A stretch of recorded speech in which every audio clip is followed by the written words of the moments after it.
work for you. In Jesus' name I pray. Amen.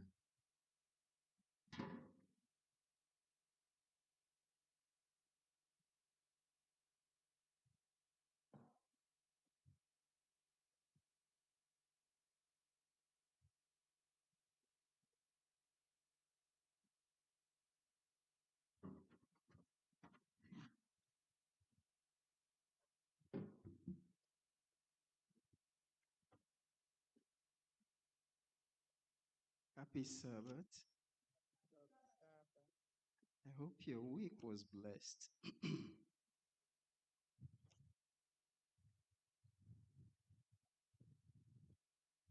um, we talk about difficult lessons, and I think this is one of them. As we progress in the book of First and Second Corinthians, we learned the message of the cross last week, which is bringing us to today's lesson. And last week we did say that as we continue to learn these lessons, new lights are being, brought to us. So we continue to learn new things. I was reading this yesterday, and I said, "Wow!"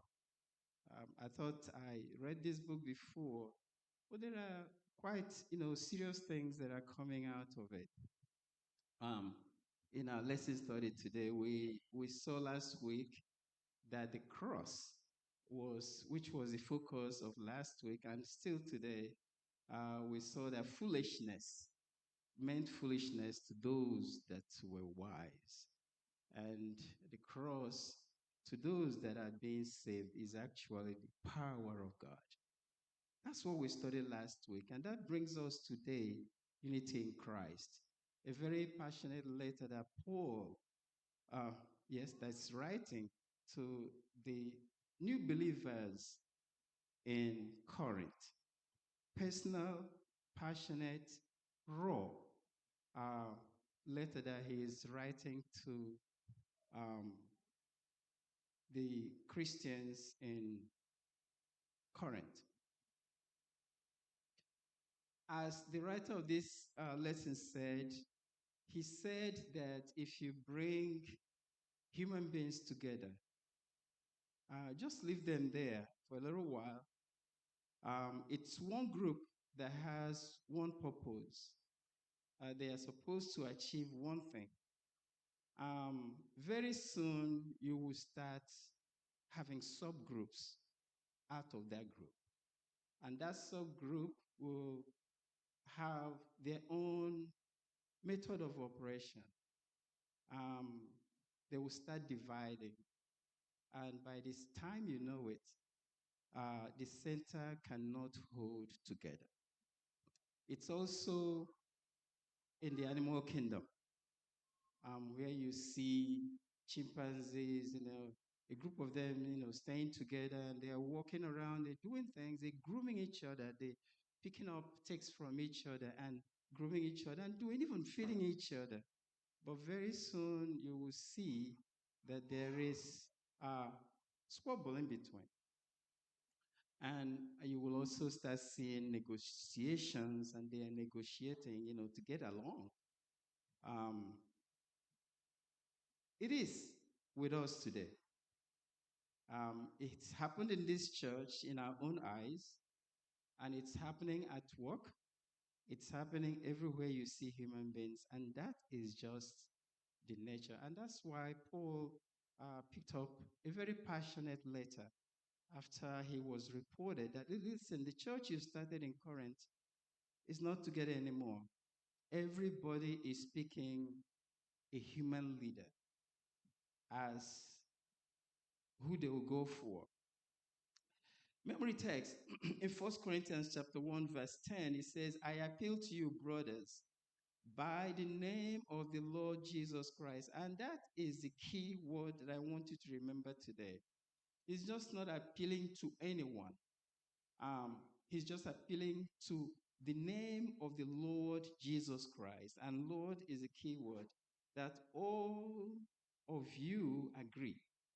and that there be no divisions among you, but that you be united in the same mind and in the same judgment.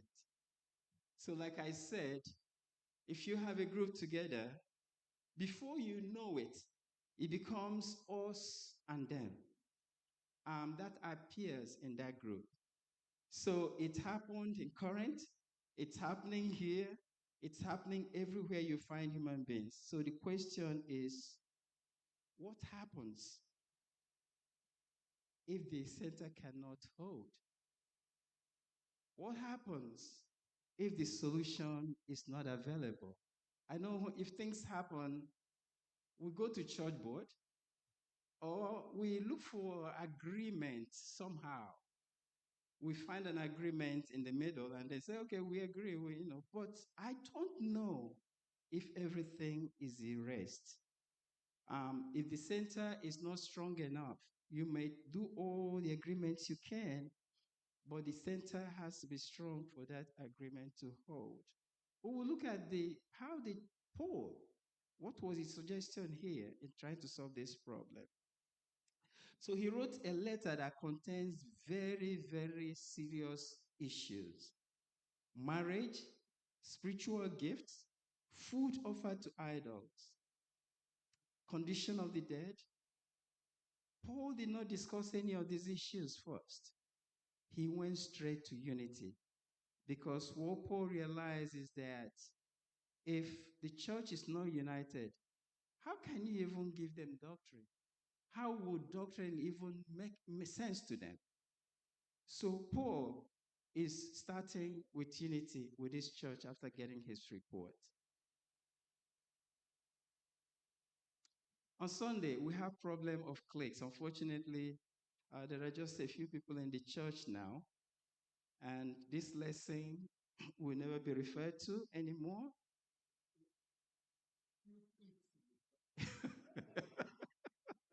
so, so it's a little. I'm speaking to a few of us here, but it's an important lesson that the church needs to learn. But they are not here. But we'll go ahead anyway. Um,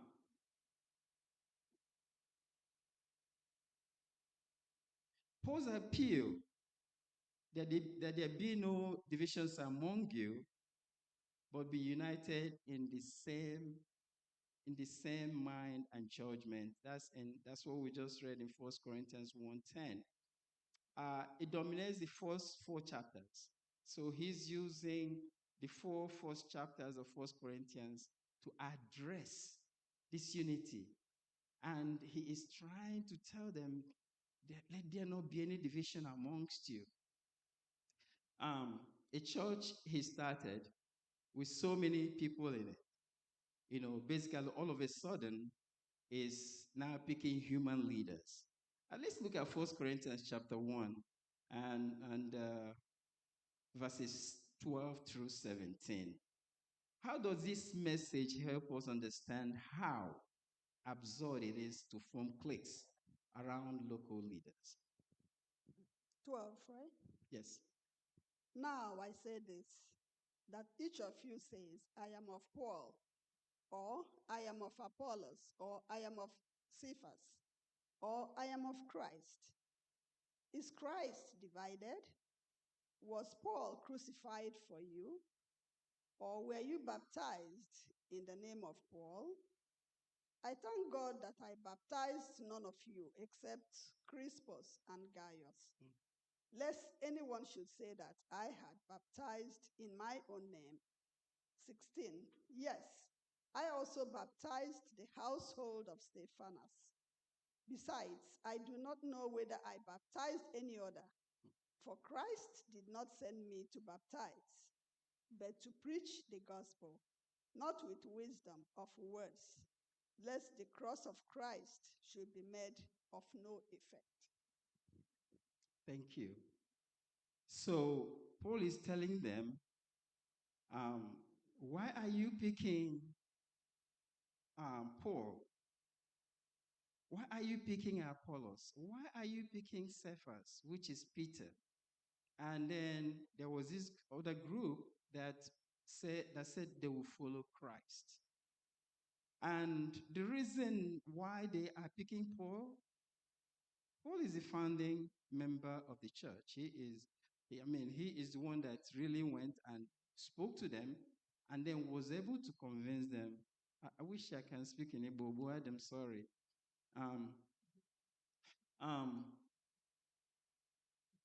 So he's looking at the founding. They're saying, oh, because church, Paul founded this church, I will follow Paul. And the other group is saying Apollos. Of course, Apollos was from Corinth. He had he was very eloquent, and he was a mighty man of the scriptures. That's how they described him. So Apollos, had this, attraction because that is what was obtainable in the society at the time. Is a society that, they go off for debates, debating and big English and philosophy. So Apollos was just there. He was the one that he could, pieces the scriptures, and he was very eloquent. So that could be the reason why many people were attracted to him and then said they will follow him. Of course, I would think that this is the educated group of the church because they would like to, be associated with him because he was very eloquent. The other group was Cephas, which is Peter. And the reason could be that Peter personally and physically walked with God. Peter was there. He is an eyewitness, disciple. So people will say, oh, because Peter was there, he was also Jewish. Because Peter had all these accolades around him. The members that chose him could say, oh, this is the reason why we would, follow Peter. The last group, I will follow Christ. I'll follow Christ. Actually, out of all the groups, this must be the most dangerous group because I'll follow Christ. You have that badge of superiority that you follow Christ. But inwardly, you are a separate group that have decided not to work with the other groups.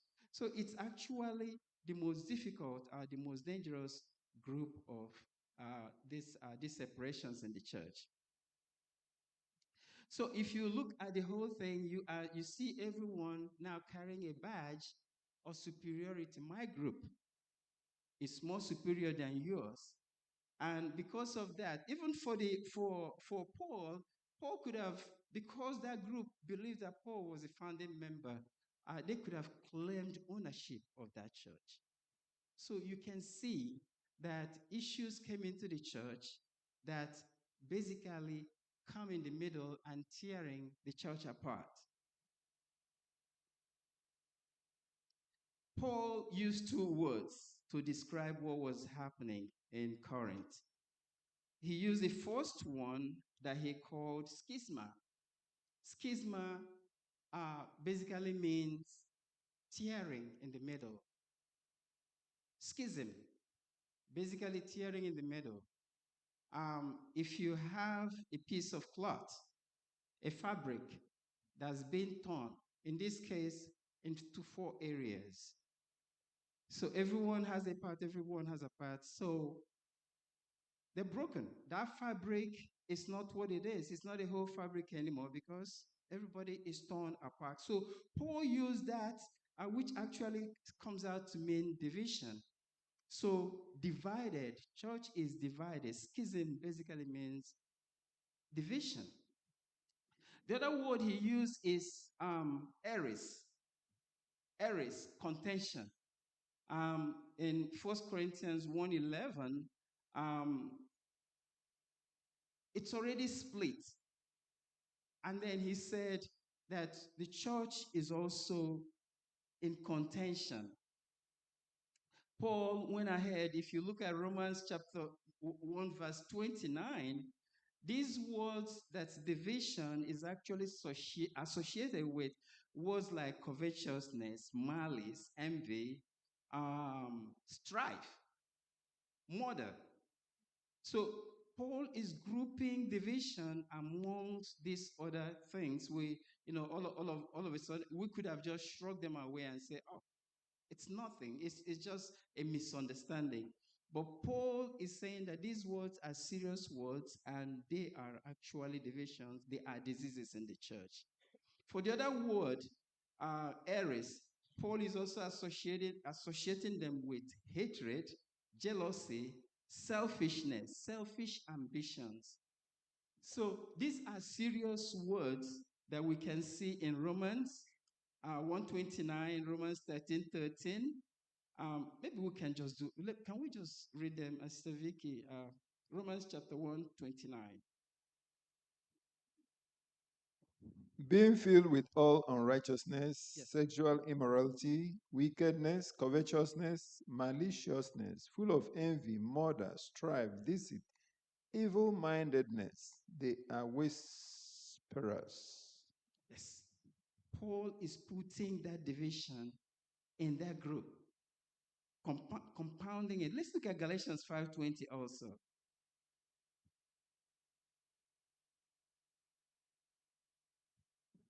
Idolatry, witchcraft, hatred, variance, emulations, wrath, strife, seditions, heresies.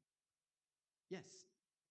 You can see how difficult, how serious these words are.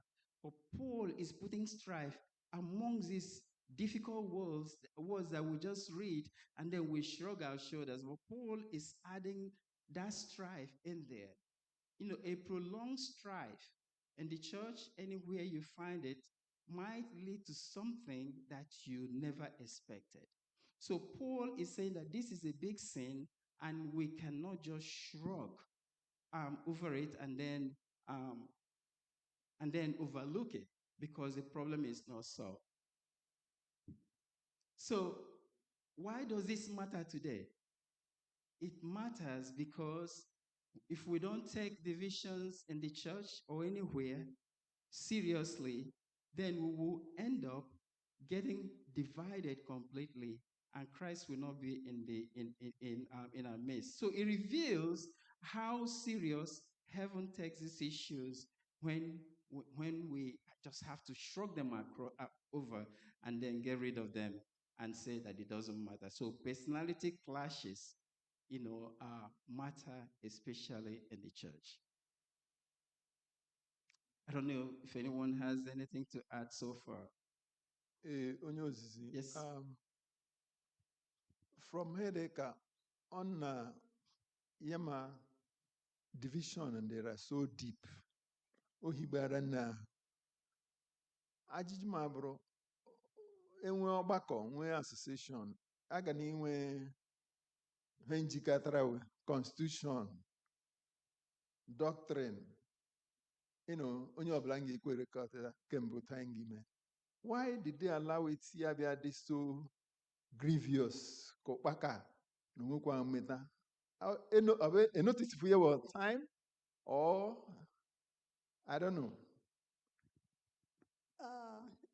Itiyon, to say something about Itiyon Lam Eldan Kuru, HM the main problem go onye pride.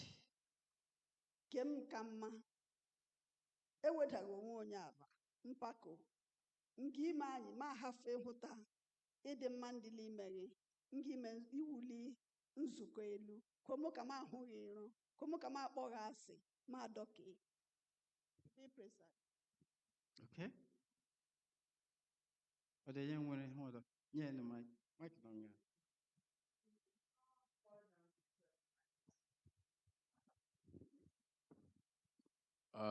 For me, I think one of the issues is that the early Christians at Paul's time didn't fully understood what Christianity was or what.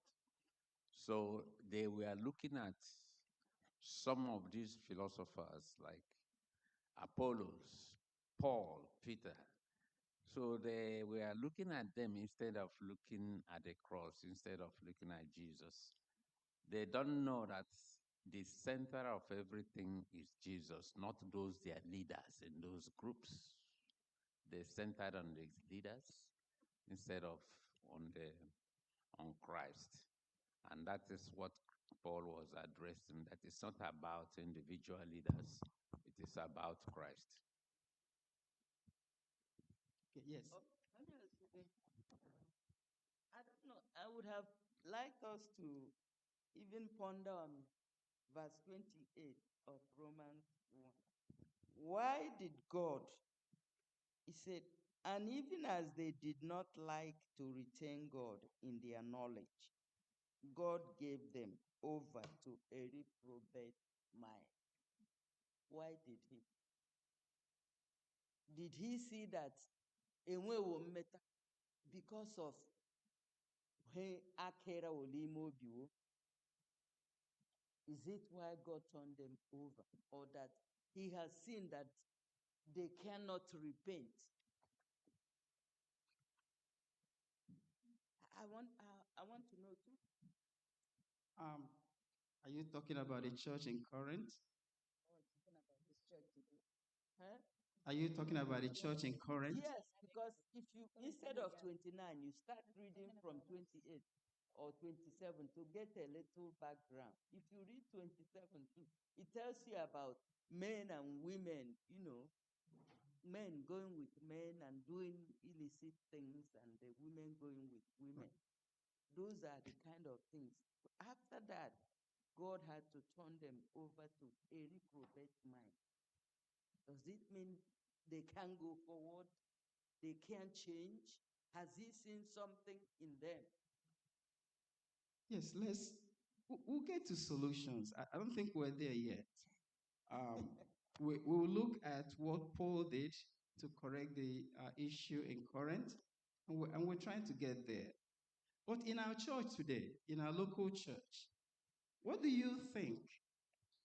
What do you think the local church can do in order to avoid click issues, problems in our church? Let's come down to our church here. What do you think this church can do to avoid the formation of cliques in our church? And I need answers. A crisis center. Yes. Put First some- elder is asking if we have cliques Yes, in we the do. church. Okay. Yes, we do. Okay, so what are steps we can take to avoid formation of cliques in the church? Put self aside and focus on Christ. Okay.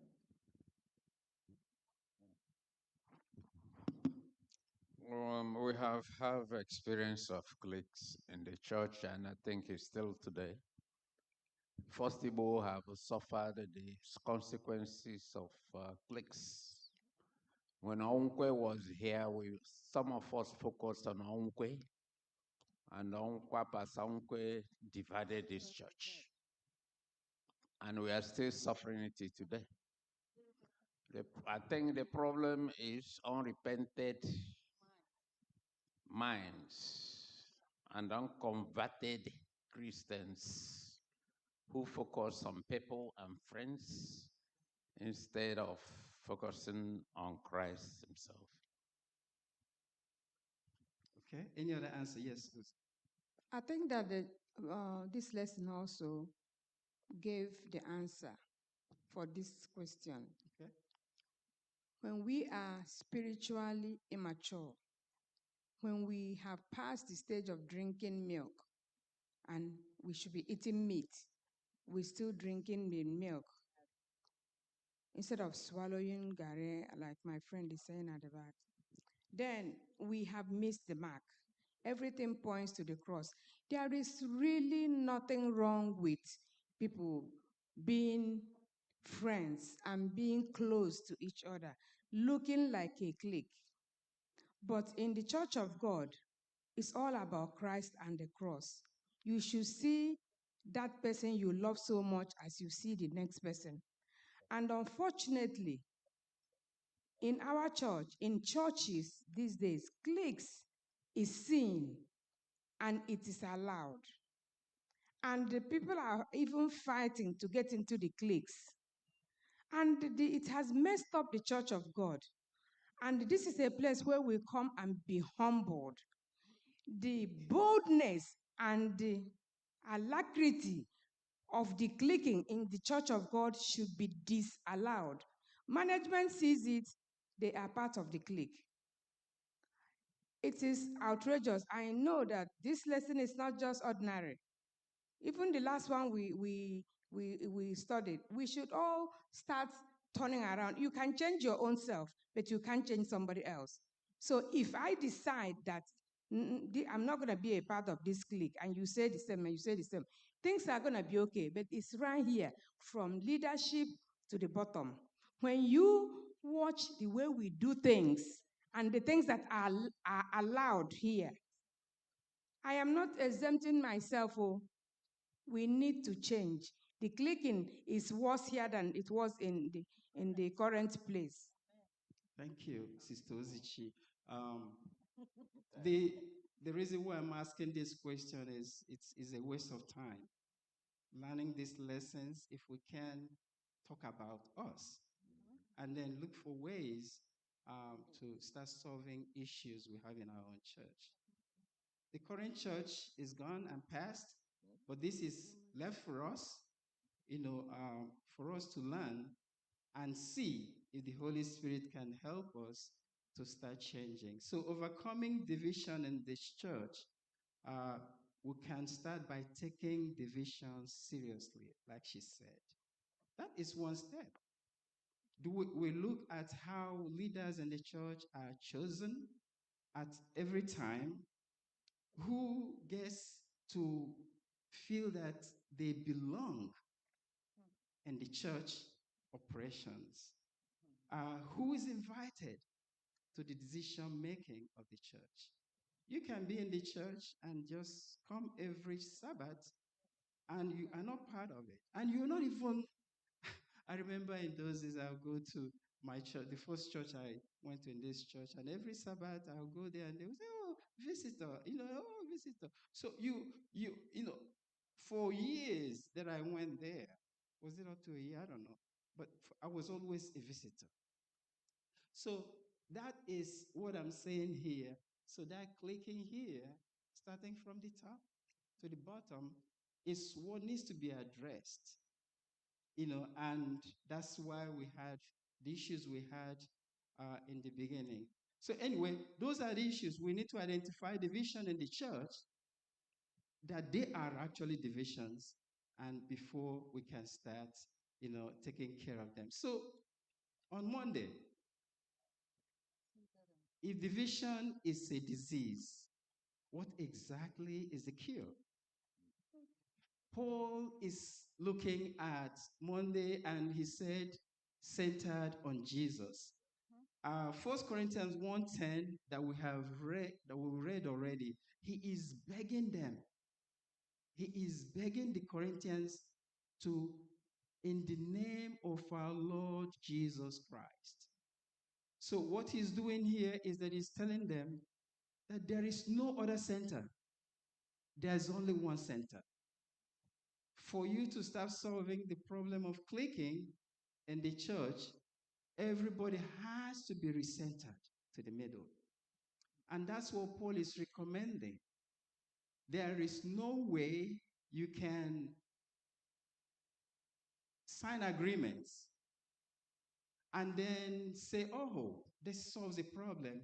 There is no more clicking in the church. So what they were doing by saying, I follow Paul or Apollos, or I follow Christ, they were actually clicking and they were denying the allegiance that was actually Christ. So basically, putting Christ aside and then following human leaders. So human personality was occupying that seat that belonged to Christ alone. So that is the problem. So Paul is saying, I need to do something. I have to bring you back to where you are, the center. That center is where you are in it. It's only Christ. Once we are focused on Christ, that we'll be able to start solving the problem of clicking in the church.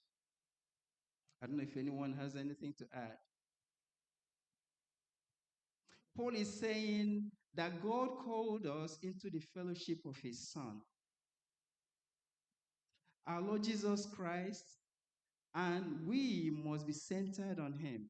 Thus, the answer to the rhetorical question is Christ divided? Was Paul crucified for you? Or were you baptized in the name of Paul? It's resounding no. So Paul is saying, I was not crucified for you. Christ is not divided. And the answer to all those questions is resounding no. It was Christ that died. It was Christ that was hung on the cross. It was Christ that died to save our sins. Not Paul, not Apollos. So, but you will find out maybe in only one case you could find a disagreement between Peter and Paul. But apart from that, you see that all these leaders were just together. They knew where they were going, and they associated, and they know they were preaching Christ, at all times. But it was just the members that formed these groups amongst them. And Paul in 1 Corinthians 12:27 is also using the image of the body. He's saying that the body is a whole, has a hand, has an eye, has an ear, has the legs, and each time the body works, each member of the body will have to contribute to make it successful. The eye cannot continue doing what the leg does, and the leg will not do what the eye does. The hand has its own functions. So it is in the church that each member of the church, each member of our church is functional for what it has been made to do. So, and that will not change because that's how God made it. So the church has each member contributing, their resources and giving what they have to give because that is the gift that has been given. So Paul is recommending that this body has to be united at the end. If you picture a fractured bone, that bone fractures and goes into pieces. And it will take some work for the surgeons to put everything together. Paul, to restore that bone, to start doing the work he has to do, you would then have to put together. Paul is saying that even though there's been this split and there's this division that has happened in the church, that there is need for the church to be united. That fractured bone has to be put together. When cliques are formed around human leaders, relationship within the church must be restored to their proper condition. And that can happen through the unity in Christ and the death of self.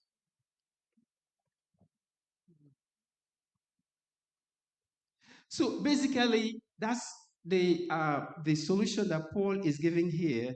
That fractured bone image would have to be put together.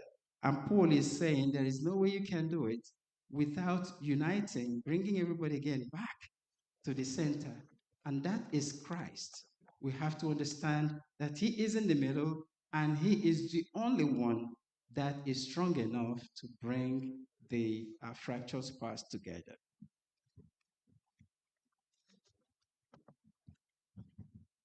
Yeah, Elder. Yes. The matter here on Monday Yes. says during the past few decades, some parts of the Seventh-day Adventist Church have emphasized small group Bible studies What is the difference between cliques and small groups?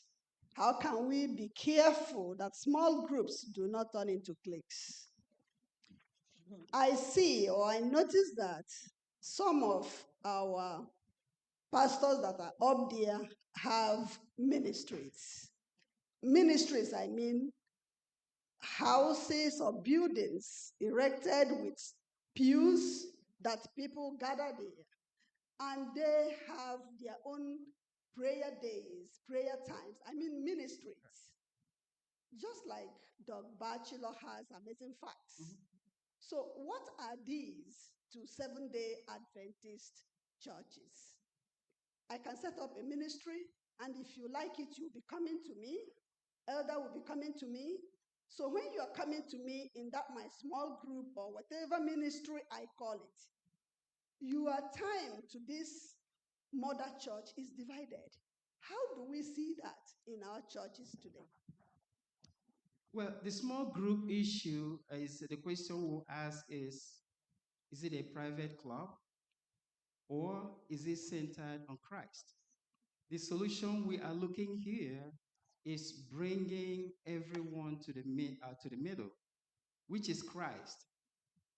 Like you said, it's difficult. Once we have small groups, and I think we thought about it in this church many times. Once we have small groups, those small groups can become something else. Those small groups can become private clubs, and that's what the lesson is saying, that we need to be careful, because the church, I don't know how many years ago they wanted small groups. It was thought to be an effective way of evangelizing and increasing membership. But small groups can become private clubs. Even in our ministries, even our different ministries, we have to be careful that our ministries don't become private clubs, where the focus on the ministry is shifted to other discussions. For instance, a leader is here. Our men's ministry, if we can focus on it and focus on men's ministry at all times, that's what it is. Sometimes other church matters can come in, but the question is this the right forum for it? Because before you know it, that men's ministry can become a club. And that club can become a clique that has a different agenda from the church. So our leaders in those groups needs to be careful and focused on what your small group or your ministry is doing. Teacher. Yes, sir. I have something to say, Tigo. Okay, go ahead. I didn't really study whoever wrote this lesson. I don't think he did a good job with a small group, because 2 years ago I went to church planting and evangelistic meeting. In Greater New York conference, the fastest growing ethnic groups is the Spanish and the Asians. What are they doing? They're doing house churches, small groups, and they're effectively managing it. That in a year, they plan to, in Greater New York conference, hundreds and hundreds of churches. So it depends on the agenda and the zeal of the people. Are they heavenly minded? That's what it is. So if you mismanage it, that doesn't reflect all other small groups.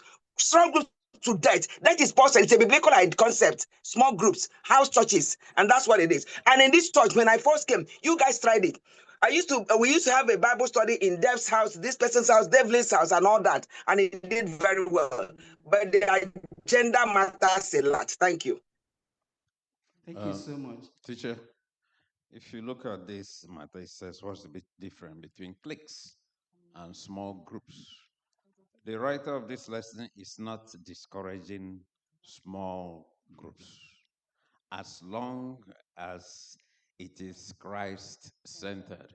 I was going to respond to Sister Vicky about those ministries, 3ABN, and there's so many of them now. And what are they doing? They are not castigating each other. The whole thing is focused on Christ. They're not even downplaying the Adventist doctrine. All these ministries, they're there to uplift the doctrine of Seventh-day Adventists and uplift Christ.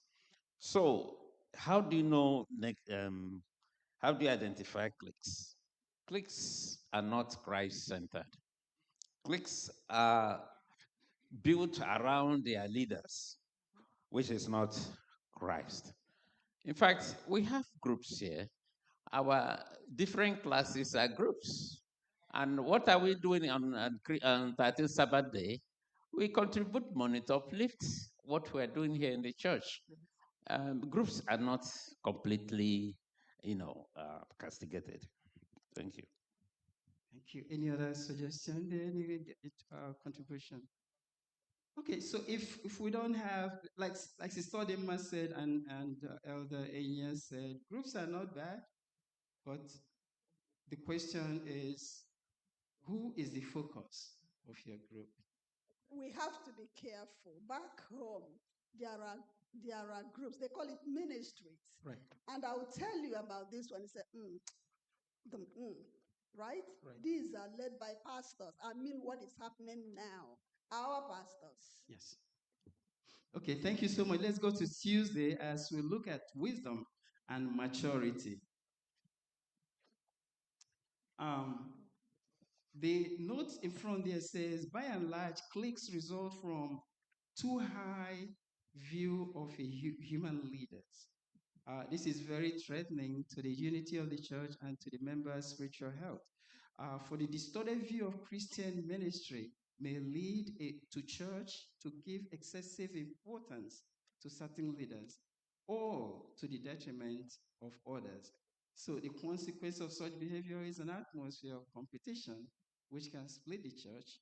More than that, if we treat human leaders as central to our Christian identity, we risk moving Christ from the correct position into in our lives. So we already discussed this and we talked about it already. But 1 Corinthians chapter 3, verse 1 through 4, if someone can quickly read that for us.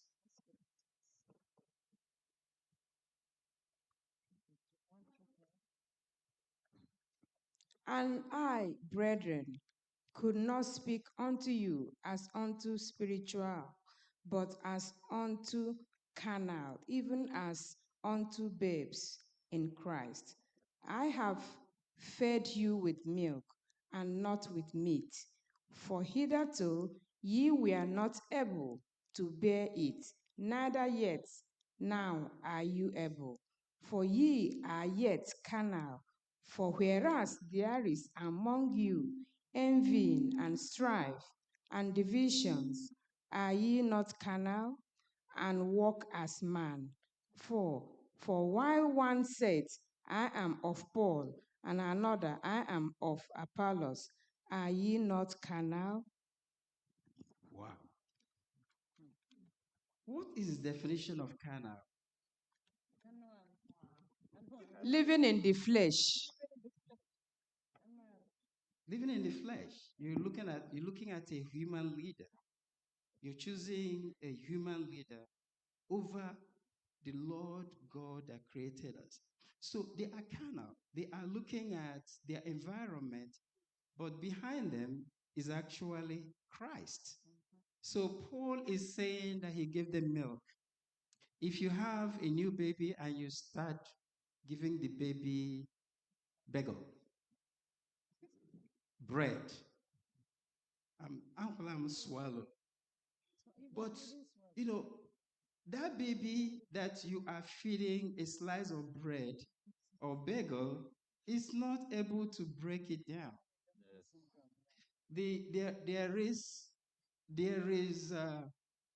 There's a reason why milk is so easy to eat. It's because it's not complex food. Milk is just, you drink it and then it starts digesting slowly. But solid food, you need to grow into it because you're going to need complex enzymes that is able to break down that solid food. And it takes time. Enzymes don't just act on food, boom, and then break it down.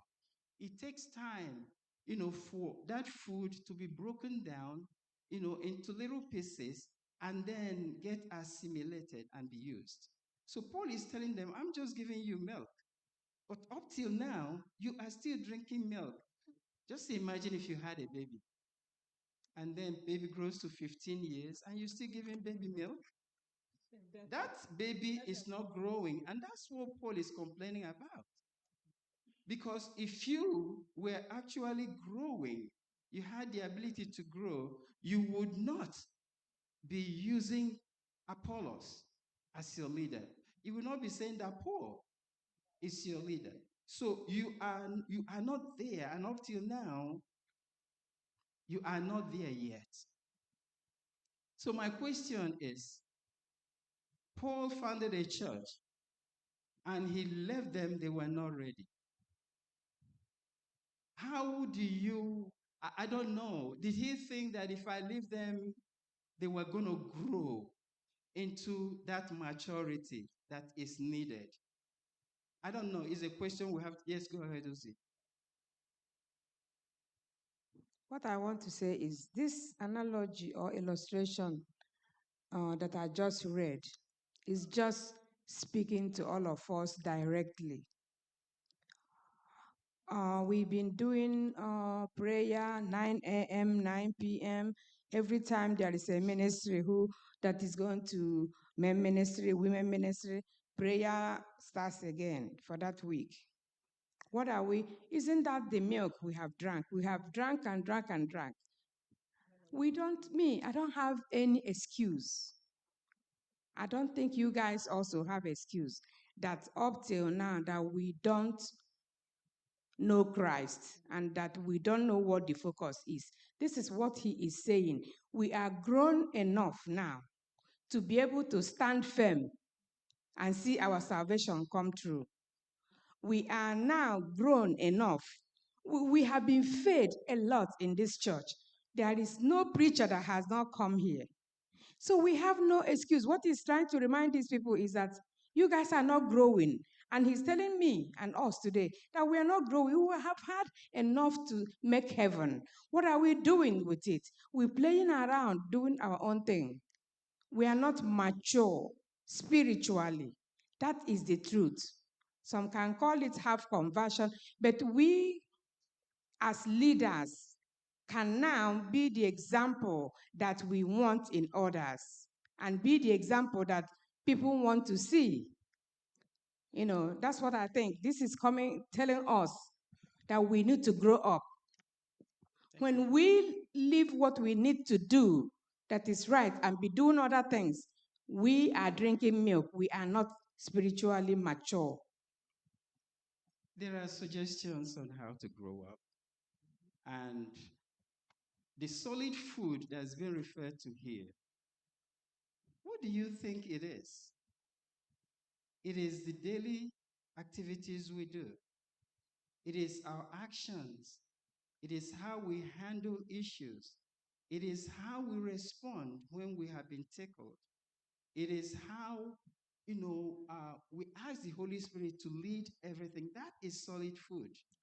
So basically, you will have to look at the theological truths that we read every day. You have to apply them in your life. You would also have to put that together with humility. Because each time as we move, you will have somebody that will tickle you. There is something they would do. I know people that don't have eye contact in this church. There are people that you were well before and everything was okay, but something happened, then eye contact is not possible anymore. So this is a solid food that is being referred here. It's no magic. It is your ability to combine what we're learning with humility to be able to move on your daily lives, especially in the church. Disagreements happen. But how do you handle that disagreement? Is it because there was a disagreement doesn't mean it becomes a permanent thing in your life. This is solid food. And there is no other way to say it. We are growing. But it takes time for that food to digest, and that's what we are saying, and that's what Paul was saying here. There's no magic. We're all growing, and we are eating solid food, but it takes time. But let's continue to practice it. On Wednesday, we're looking at childlike servanthood as our time continues to draw close here. Christ in 1 Corinthians 4, 1 and 2 is talking about the mysteries. Paul is talking about the mysteries that is only revealed to those. Can we read it, please? Chapter 4, 1 and 2.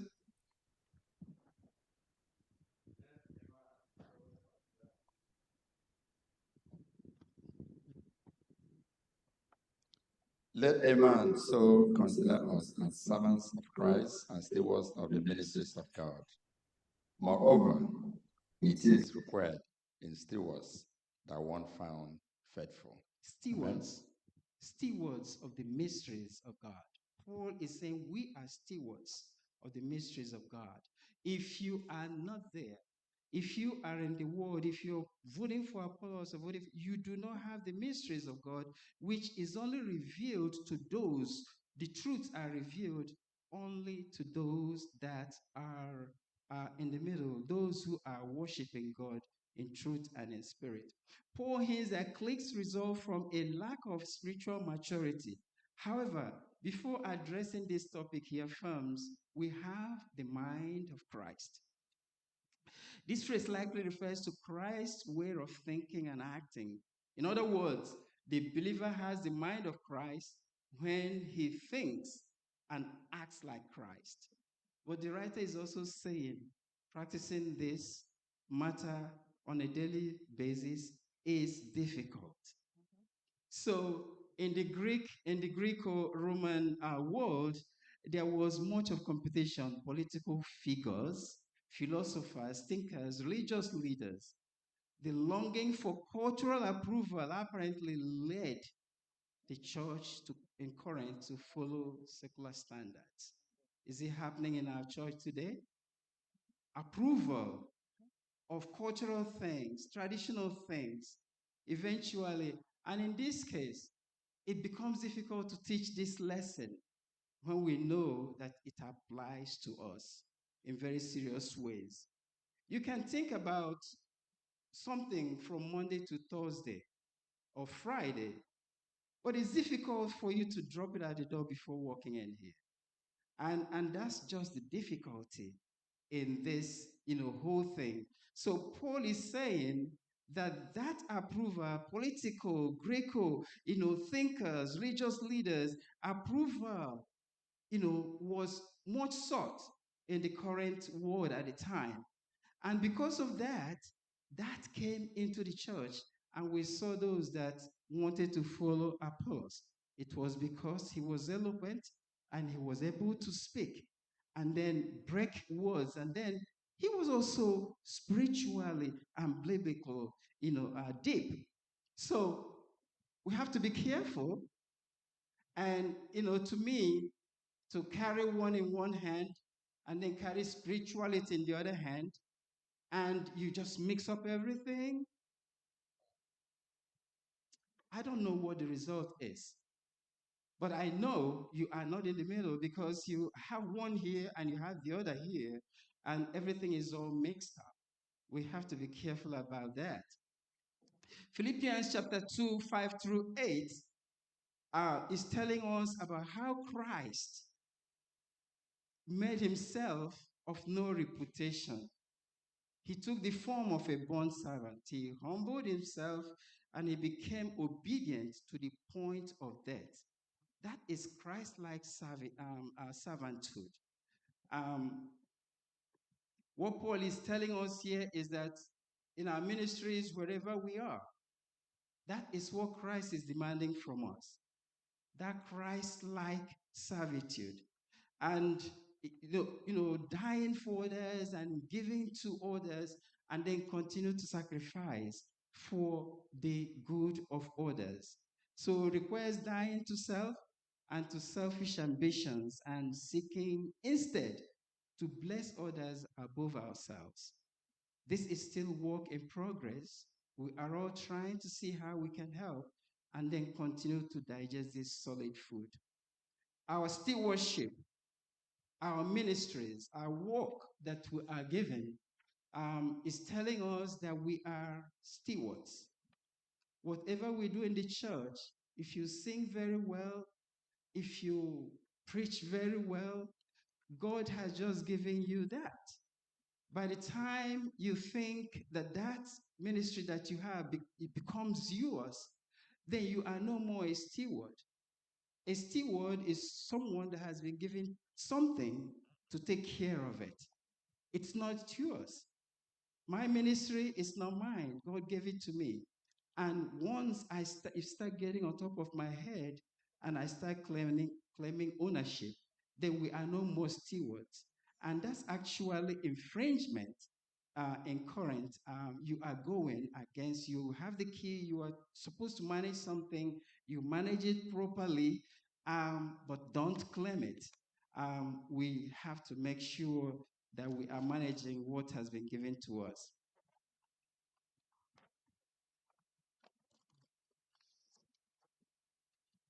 A lifestyle that reflects a cross is on Thursday. We have talked about leaders, and we say so much about leaders, but the leaders we have in the church are anointed by God Himself. Leaders have been appointed to be here to direct. Because God chose them doesn't mean they are not needed. The fact that we should we should not form cliques, especially around human leaders, does not mean we should not support our leaders. We are supposed to appreciate and help our leaders, our pastors, because they have been anointed to do that work. But we also have to be very sharp and smart to know when a leader is swerving to the other side. Because the center is Christ, we always have to be smart to know that lifestyle of our leaders should include the theology of the cross, as we have already said. Giving God the credit, pointing towards the Father, these are attributes we look for in our leaders. And once they start swerving away from it, is the time to review and evaluate your followership of that leader. Ellen G. White talked about oneness. The final goal is for us to be one. Before Christ died on the cross, He prayed that they may be one. That is the goal here. This lesson is about uniting the church and bringing us to be one. The final count will be being together. That is what Christ wanted. If we are not one here, the world will look at us as people that are disjointed. And Christ Himself on heaven will say, "What have I done?" So the goal here is to make sure that we change and that we are aligning ourselves to the middle, because that's where we belong. And that's when the world will see us and know that Christ did not come here in vain. I don't know if anyone did I miss anything?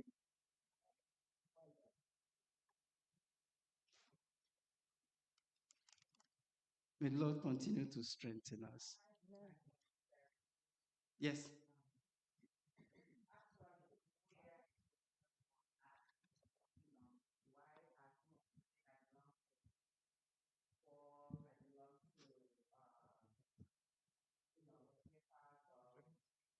Christ is asking them if Jesus Christ divided, and now He's asking them, is it not a carnal behavior? So my question is, in the church, it doesn't matter how we look at it, there is always a kind of politics in the church. For instance, during election of officers in the church, some people tend to belong to a particular, for instance, let's say very soon the Greater New York Conference will be doing some kind of election, assuming our pastor, Pastor Kezie, is looking for a position. And as my pastor, I know him very well. And I decided to be on his side. Maybe the Spanish church, they also have a representative. They decide to be on the side of their pastor. So how do Greater New York Conference rectify it? How would they know they are electing the right leader?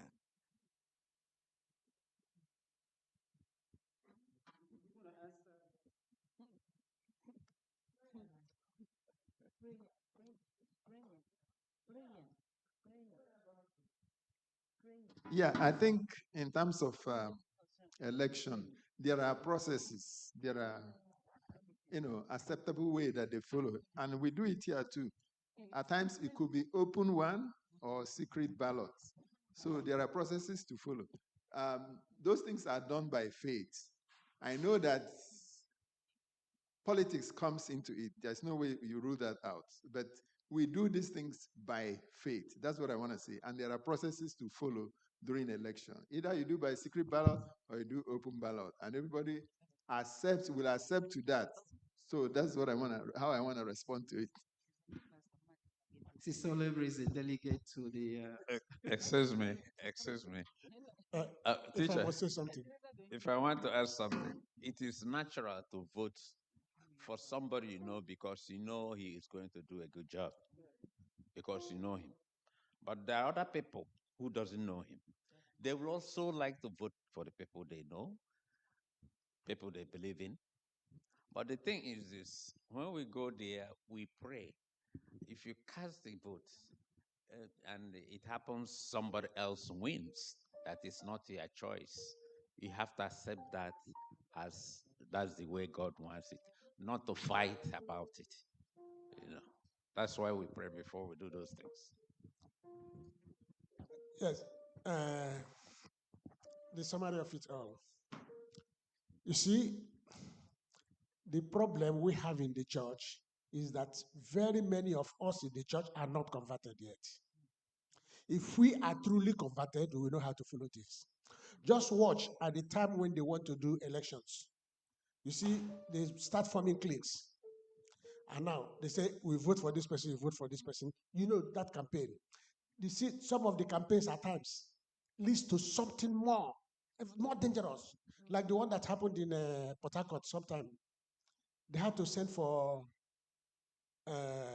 the union president from Aba.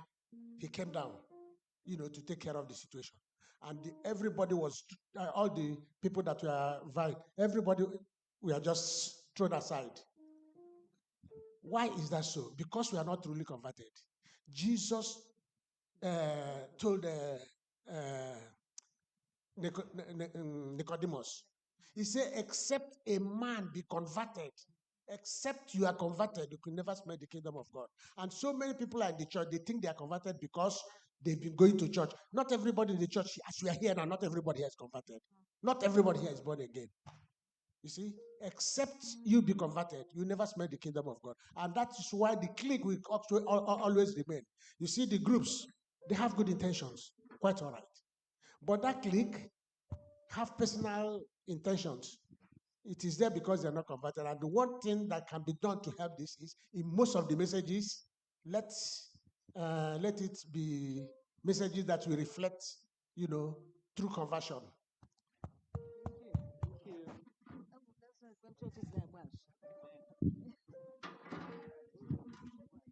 Amen.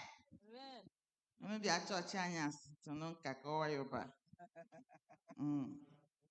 in the evening, we're going to our Zoom. That's where we will conclude this lesson. Whether you belong to Apollos or you belong to the Nand, we will rectify it in the evening. God bless you. Thank you so much, Elder Ebere. We pray that the good Lord will continue to bless you and bless your ministry in Jesus' name. We are talking about policies in the church. God, Jesus is not divided. We serve a living God. Belong to his clique. His clique is the ultimate. Amen. It's now time for our Sabbath School Expense Offering. Our Sabbath School Expense Offering is to support the Sabbath School, like we all know. Please dip your hand in your pocket and support us. We have the online giving platform. Thank you so much for displaying. The Zelle account is displayed 929-777-1752. We also have the Adventist Giving app. Whichever one is available to you, please make use of it. For those who are here, please, you can come in here and tap the blessing. As I sing this song, you will live longer for bringing this Abba to church. Abba 442 SDAH House Suite. I don't know the number in SDAH. I think it's the same. 442, right? House Suite at the Tidings. I'll be singing in Igbo. Ozinkazi utona nti onye ije. Gọneje ije bịa anya n'ụlọ. Ngwa ka onye nzọpụta m ga-abịa n'ebube. Ngwa ka alaeze ya ga-abịa. Ọ na-abịa, ọ na-abịa, na-abịa ngwa ka m mara. Ọ ga-abịaghachi n'ụwa ọzọ. N'ije ike gwụrụ gala n'ebube ma onye nzọpụ m ga-abịa ibeze. Ili niile ebe ije lararụra ga-emeghepụ n'ụbọchị ahụ. Nukuru mmadụ nwụrụ n'oké osimiri ga-abịa n'ụwa dịkwa ndụ ọzọ. Ọ na-abịa, ọ na-abịa, na-abịa ngwa ka m mara. Ọ ga-abịaghachi n'ụwa ọzọ. N'ije ike bụrụ gala n'ebube bụ onye nzọpụ m ga-abịa ibeze. Hallelujah, amen. Hallelujah, ọzọ. Anyị kwesịrị anyị ga-adị ya. Ka anyị chee nwee olileanya ṅụrịa ọṅụ na anyị ga-ebu okpueze ebube. Ọ na-abịa, ọ na-abịa, na-abịa ngwa ka m mara. Ọ ga-abịaghachi n'ụwa ọzọ. N'ije ike gwụrụ gala n'ebube bụ onye nzọpụ m ga-abịa ibeze.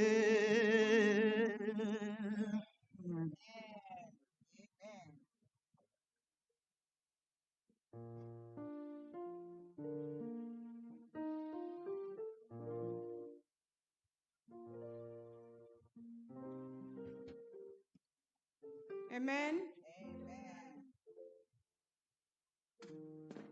We thank God for this beautiful lesson that we studied today. Elder Chigo, you have really gotten good at this. You did a very good job. May the Lord bless you in Jesus' name. Amen. Unity in Christ. I just want to read to you what we have studied and what I think we should take home today with us. And this can be found in 1 Corinthians verse 1, verse 10. And that is the message to the First Igbo Church. Just like Paul sent this message to the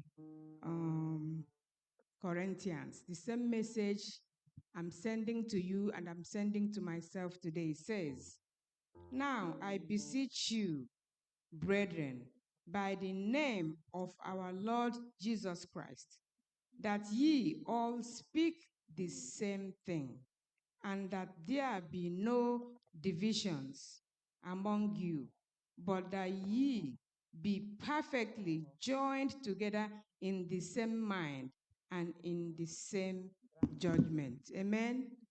I pray that we as human beings there was a place that Elder Chigo touched. When somebody has done something to you in the past, please stop nursing it. Stop adding fire so that the flame will be burning. It's not going to help you. Forgive everyone so that we will be in the same mind. When we are in the same mind, that word click is not going to come in. Please, we are very few. Look at the church. It's very few of us. Let's be one click in Christ. It might be hard. That is the only way we will attract people.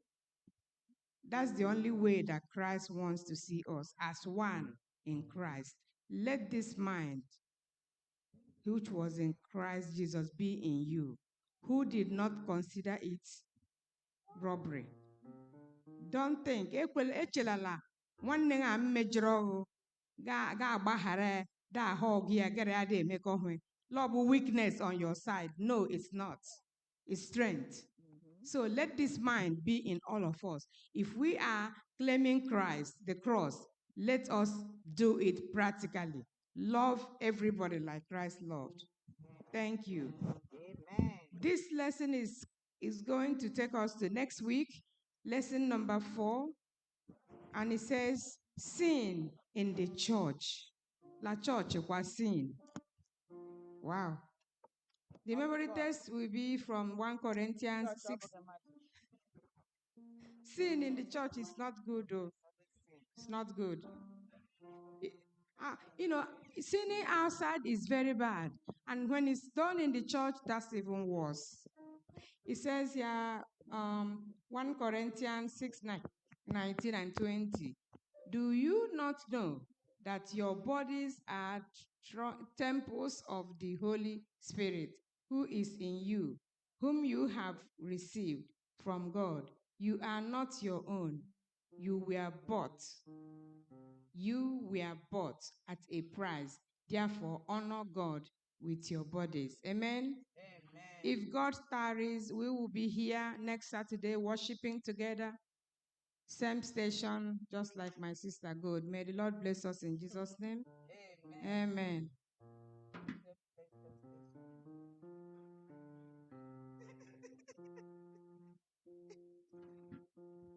Amen. Amen. We will now bring this wonderful Sabbath school to a close by singing from SDAH 422. SDAH 422, Marching to Zion. May we all rise?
marching to Zion.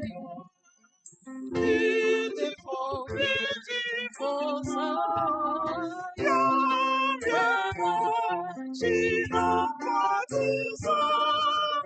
Yonder beautiful city of God.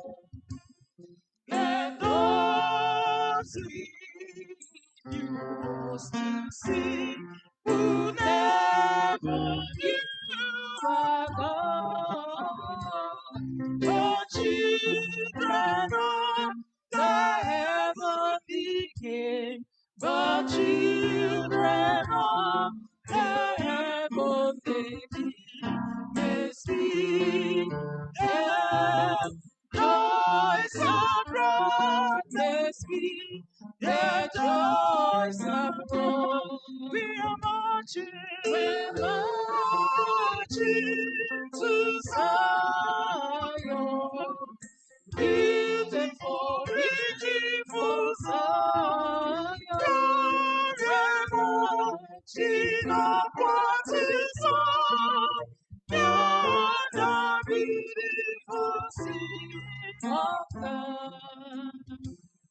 The hill of Zion fills a thousand sacred streams.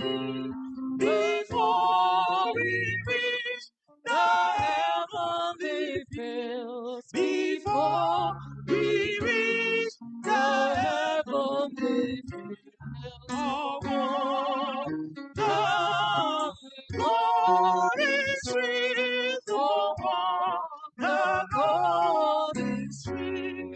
We are marching, we're marching to Zion. Beautiful, beautiful Zion. We're marching upward to Zion. Yonder beautiful city of God.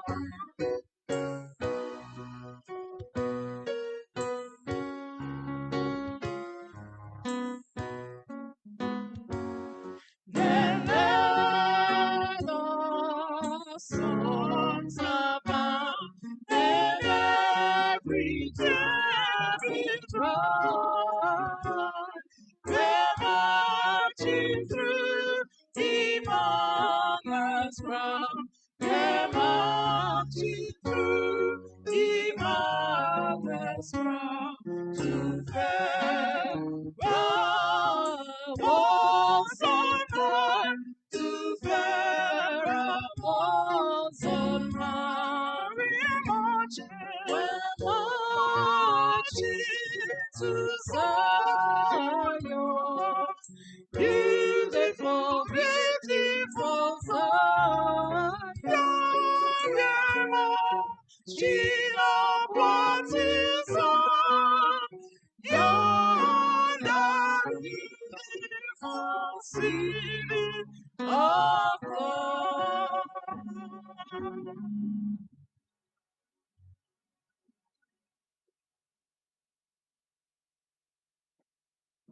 Our kind and everlasting Father, God of love, thank you, merciful Father, for bringing us together this morning. Thank you for leading us through the study this morning. Thank you, Father, for reminding us once again that there should be unity in the church of God. That unity doesn't necessarily mean uniformity. What brings discord, dissections, what brings sectionalism in the church of God? It is the enemy that stops us, that is preventing us from focusing on Christ. Mighty Jehovah, we have studied this morning that we should have the mind of Christ. That will help us to be united, to have a focus. We cannot do these things on our own, mighty God, except you strengthening us and filling us with your Holy Spirit. And that is my prayer this morning, that Father, you will empower us. You will fill us with your Holy Spirit. We are studying about the church in Corinth. We are now studying about the church in First Igbo. Mighty Jehovah, come and be with each and every one of us. If you transform me, Father, I will be able to impact my brother, my sister. Father in heaven, help us. Father, so that we will not be hearers all the time. Help us to be doers of your word. Be with us in our actions. Be with us in our thoughts, in our utterances. May we reflect you. Continue to be with us in the next section, that we will have you as our focus. In Jesus' name I have prayed. Amen. Amen. Thank you so much, everyone, for joining us in the Sabbath school today. I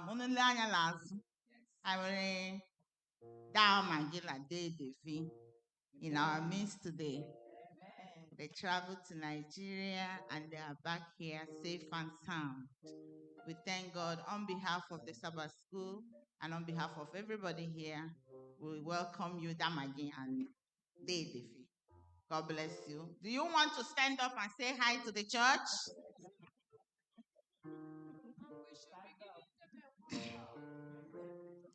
Ibiala, Ibiala, oh Lord, ma.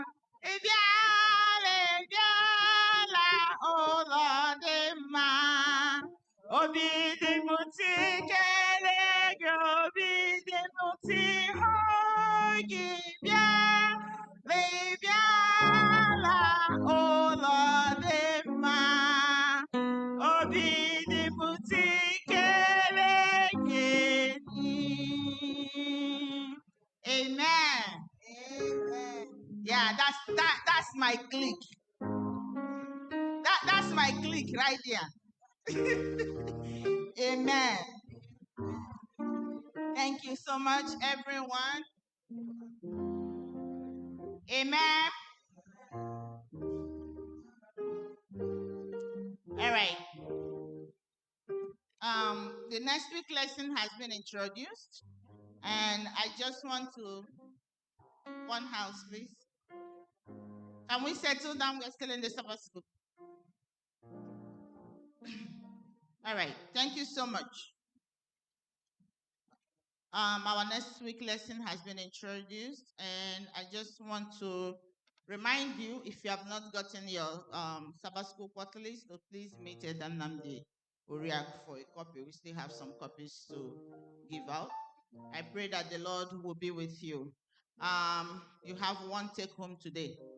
Be the bigger person. When something happens, be the first to say good morning the next day. Be like me. I'm the last one in the house. When I find trouble tomorrow, when I see them, I greet them first so they will not slap me. So please, learn that, practice it. When something happens, be the bigger person to say good morning when you see your neighbor tomorrow. Don't always wait and allow the issue to escalate. Form the clique of Jesus. Be in the right clique. And the right clique is the clique of who? Jesus Christ. I pray that the good Lord will be with you. So we'll meet you again next Saturday, same place and same station. May the good Lord be with you all in Jesus' name. Amen. We welcome you to Sabbath School. We are happy that you are here. Happy Sabbath day. Happy Sabbath day to you all. Till we meet again. Hallelujah.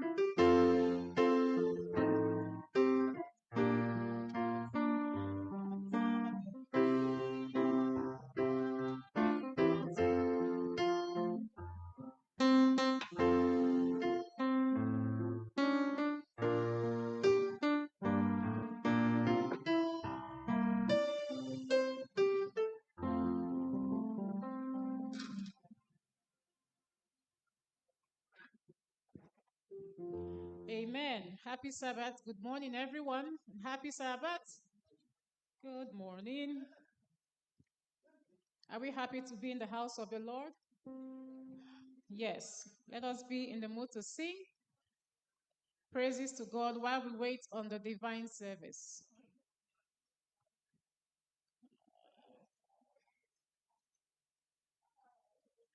For his word teaches me that his love reaches me everywhere. Wide as the ocean, high as the heavens above. Deep as the deepest sea is my Savior's love. I do so unworthy, still am a child of His care. For his word teaches me that his love reaches me everywhere. For his word teaches me that his love reaches me everywhere. One more time. Wide as the ocean, high as the heavens above. Deep as the deepest sea is my Savior's love.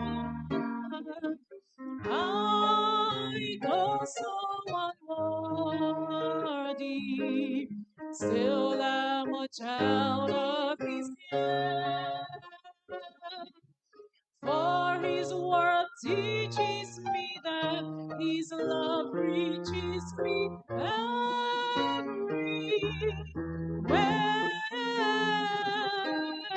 For his word teaches me that his love reaches me everywhere.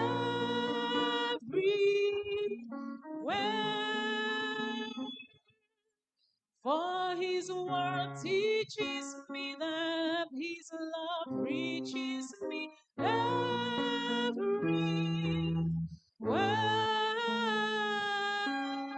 For his word teaches me that his love reaches me everywhere.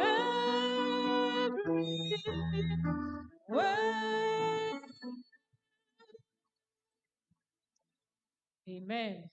Let us settle down. Things are different now when I gave my life to Jesus. Things are different now. Something happened to me when I gave my life to Jesus. Things are different now. I was changed, it must be when I gave my life to Jesus. Things I loved before has passed away. Things I love far more has come to stay. Things are different now. Something happened that day when I gave my life to Jesus. Things I loved before has passed away. Things I loved more has come to stay. Things are different now. Something happened that day when I gave my life to Jesus. Things are different now. Something happened to me when I gave my life to Jesus. Things are different now. I was changed, it must be when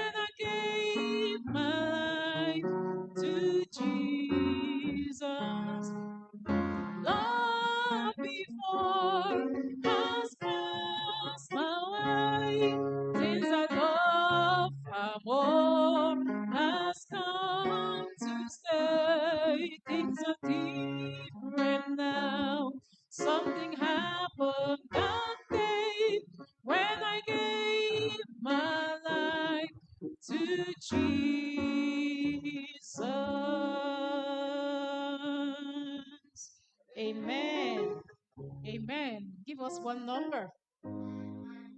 595.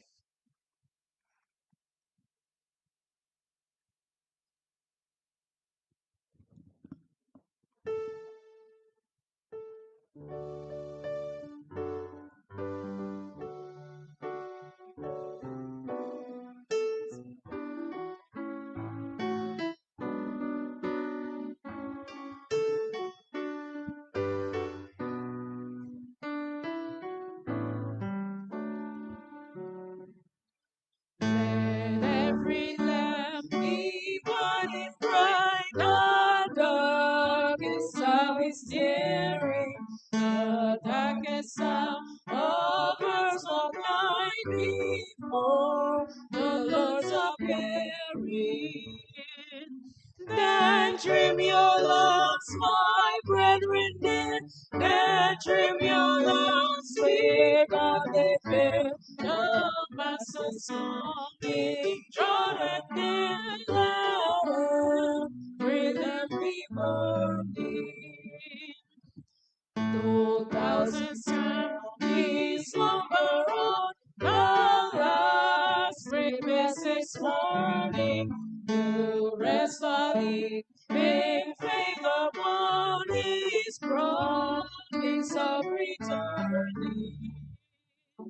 Then trim your lamps, my brethren, then trim your lamps with godly fear. The Master's coming, draw it near, let every lamp be burning.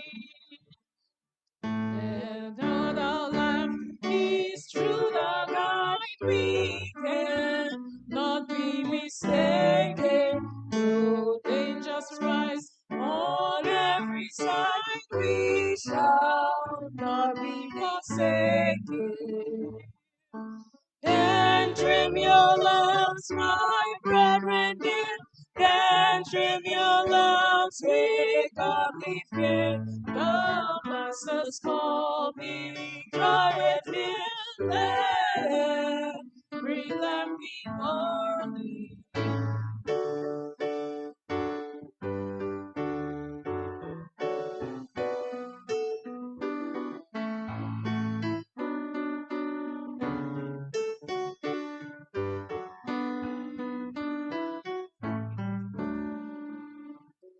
Then let good works with faith appear to help the world around us. Obedience brings the blessed air when faith has firmly bound us. Then trim your lamps, my brethren dear, then trim your lamps with godly care. The Master's coming, draw it near, let every lamp be burning. Amen. Let's do 594, the same page.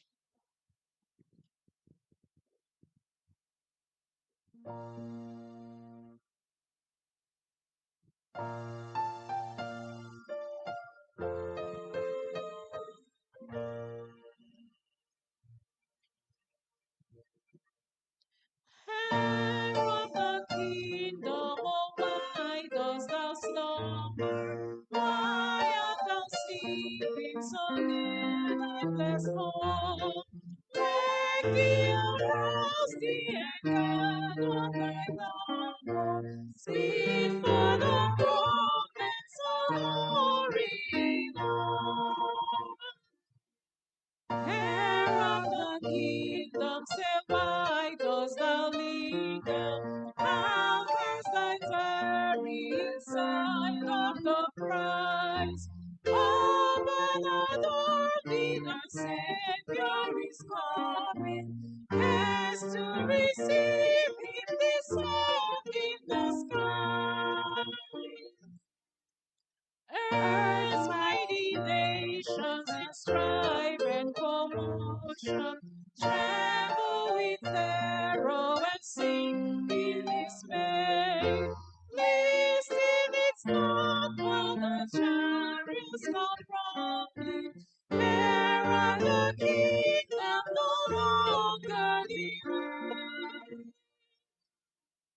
Say not, oh, say not, for it's been a moment. See how God's glory is passing away. Break the strong fetters, the foe, and from the hair of the kingdom to turn thee away.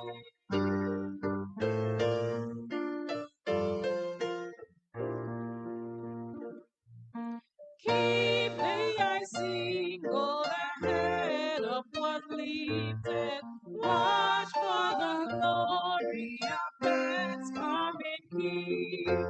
Lower the mountains of time is now breaking. Hands of the kingdom rejoicing. Sing. 499.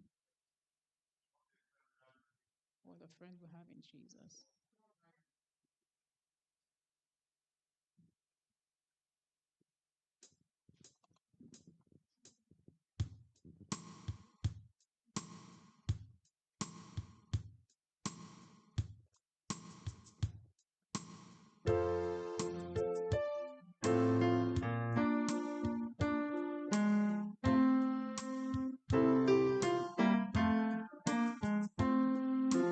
What a friend we have in Jesus.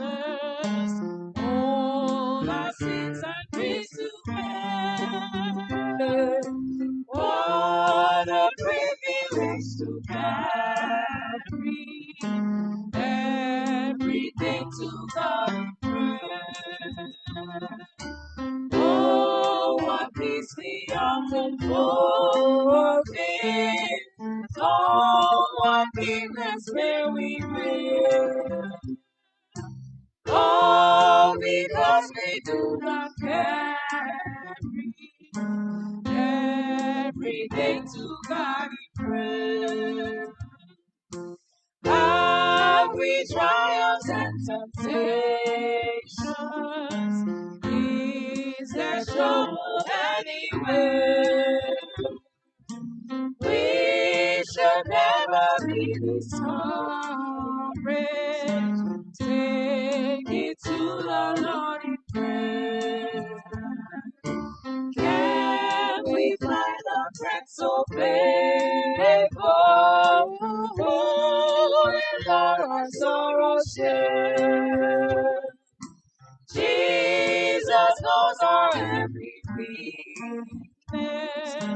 Take it to the Lord in prayer.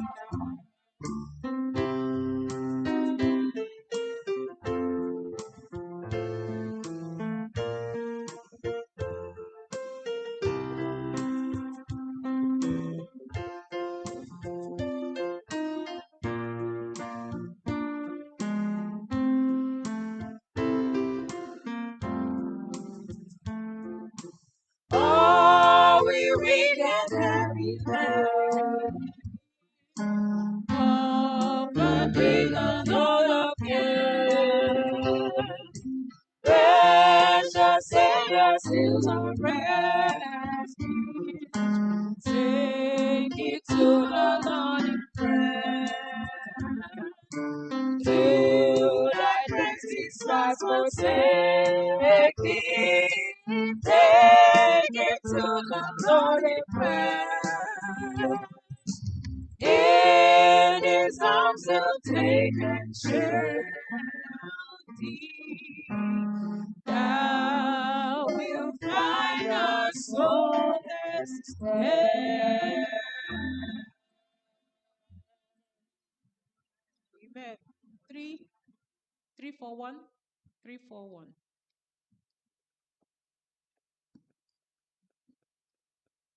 To God be the glory.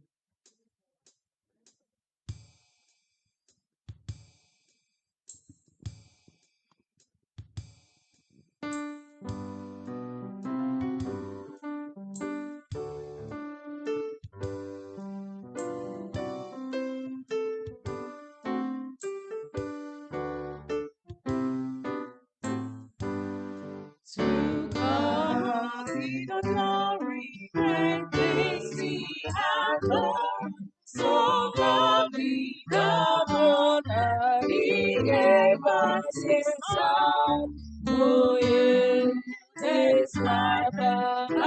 open voices and open the darkness, that all may complete. Praise the Lord, praise the Lord, let the earth hear his voice.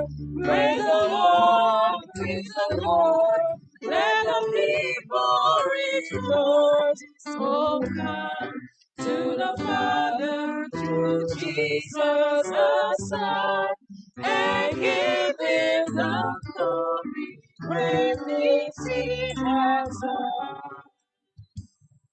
Oh, perfect redemption, the purchase of love, to every believer, the promise of God, the violence of heaven, who truly believes, the moment from Jesus, a pardon receives. Praise the Lord, let the earth hear his voice.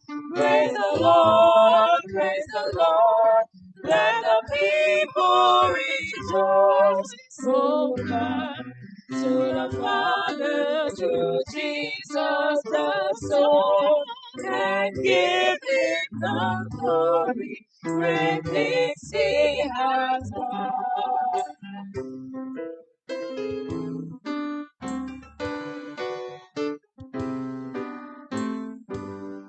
Great things he has done us, great things he has done, and great the rejoicing through Jesus the Son. For pure and higher and greater will be our wonder and transport when Jesus will see. Praise the Lord, let the earth hear his voice. Praise the Lord, let the people rejoice. Oh, come to the Father through Jesus the Son, and give him the glory, great things he has done. Oh, praise the Lord, let the earth hear his voice. Praise the Lord, let the people rejoice. Oh, come to the Father through Jesus the Son, and give him the glory, great things he has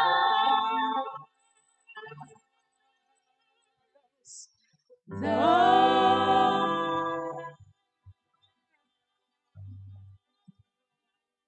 Amen. Amen. Keep a song in your heart. 625.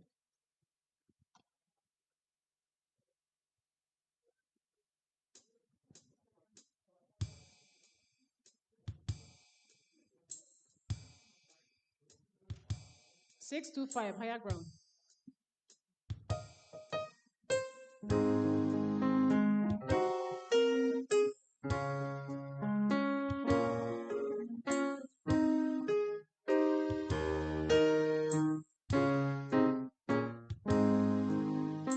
And pressing on the upward way, new heights again, lead every day, still taking us high on the ground. Lord, plant my feet on higher ground.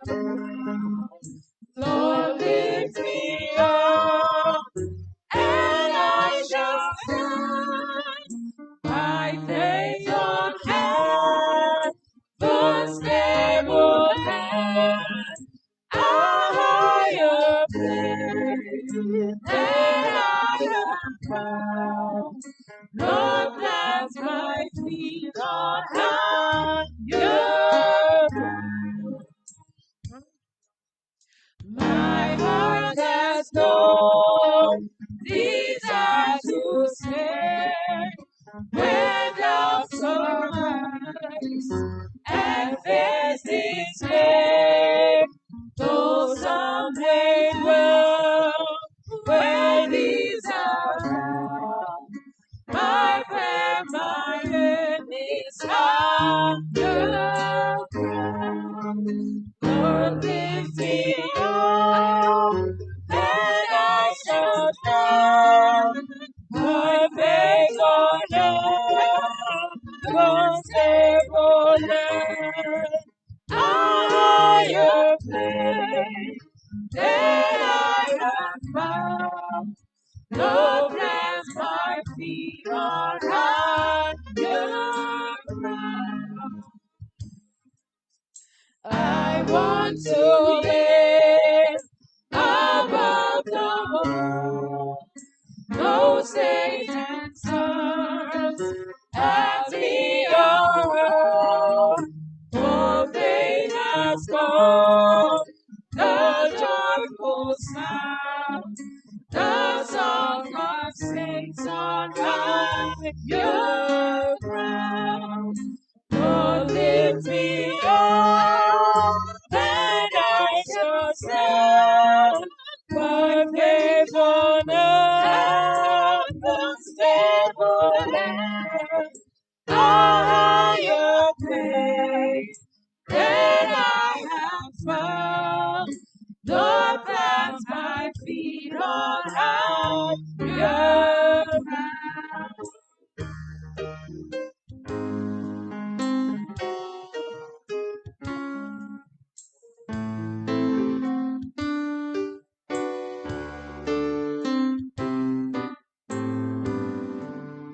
I want to scale the utmost high and catch a gleam of glory bright. But still I pray till heaven hath found. Lord, take me unto higher ground. Lord, lift me up, and I shall stand.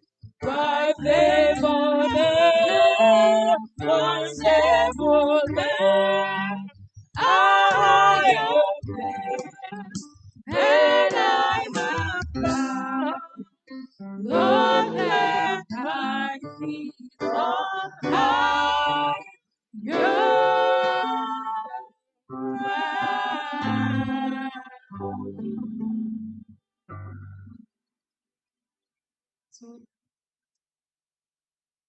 295, 270, and then 295, 270.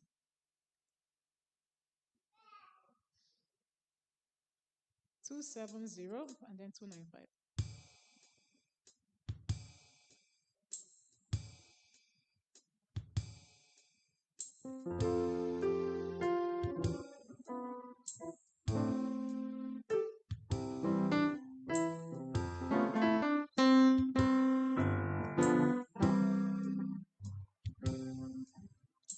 Oh, Holy Ghost of God, descended. You are the Lord that knows no envy. All of our shattered dreams, your abandoned spirit now lives in me. Oh, holy wind of God, now blowing, you are the sea that God is sowing. You are the light that stands us broken spirit now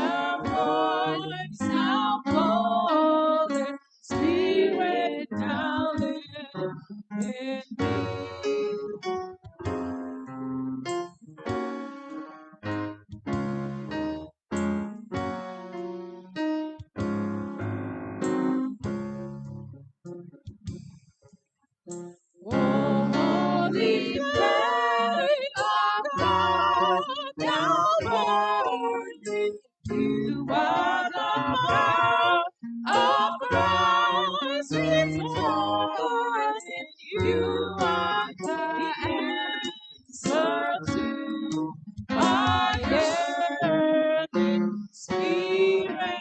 Come live in me. Amen. 295. 272. Okay. 295 and then 272.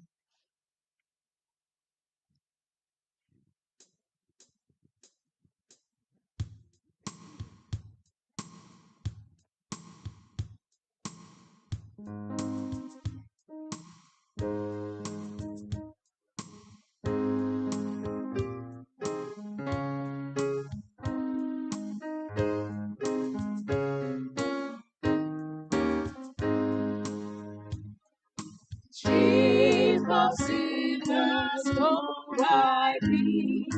Jesus shed his blood for me. Died and I might live or die. Died and I might never die. As a apprentice to the vine, I am his and he is mine. Oh, the height of Jesus' love, higher than the heaven above, deeper than the deepest sea, lasting as eternity. Love that found me wondrous Lord, found me when the sun did not.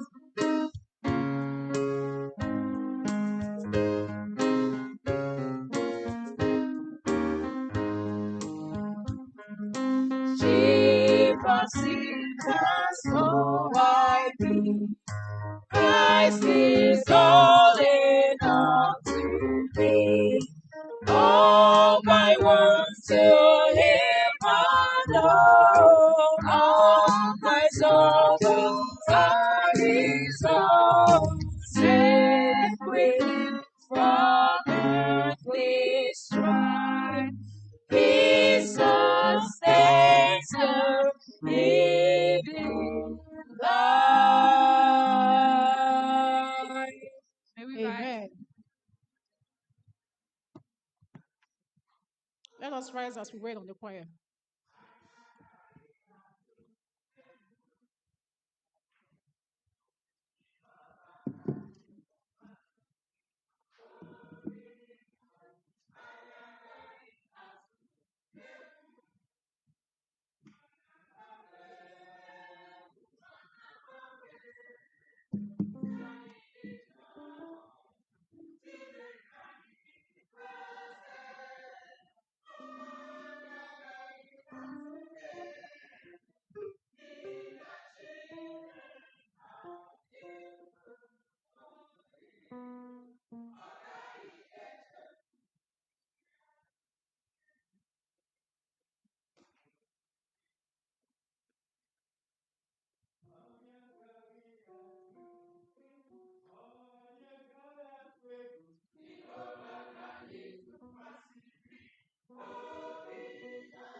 Amen. Please be seated.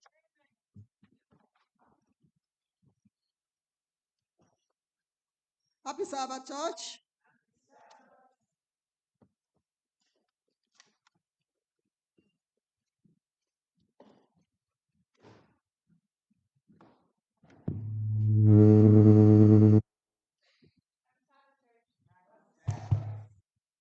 I welcome everyone worshiping with us today, in person or online. May the Lord bless you as you worship with us.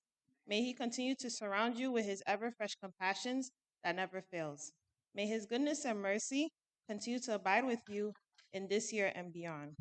Continue to live a life of obedience, prayer, expectation, rejoicing, and triumph. Amen. Remember, this is your year of triumph and elevation. It is a year that you will be elevated to the higher ground, and you shall experience celebration and jubilation. There will be church board meeting tonight, immediately after Vesper service at 7 p.m. All board members are encouraged to attend. We are putting together pictures of the church silver anniversary. If you have pictures of your baby's dedication, birthdays, graduation, Thanksgiving, wedding, or other special occasion pictures that have taken place since the church started, we need them. It can also be pictures from Seton Avenue, Shefflin Avenue, or here at Mount Vernon. They are precious. Please bring them. Please kindly submit them to Akuna Akogu, Elder Bearer, or any of the elders. We are compiling a list of those to be invited to the church silver anniversary.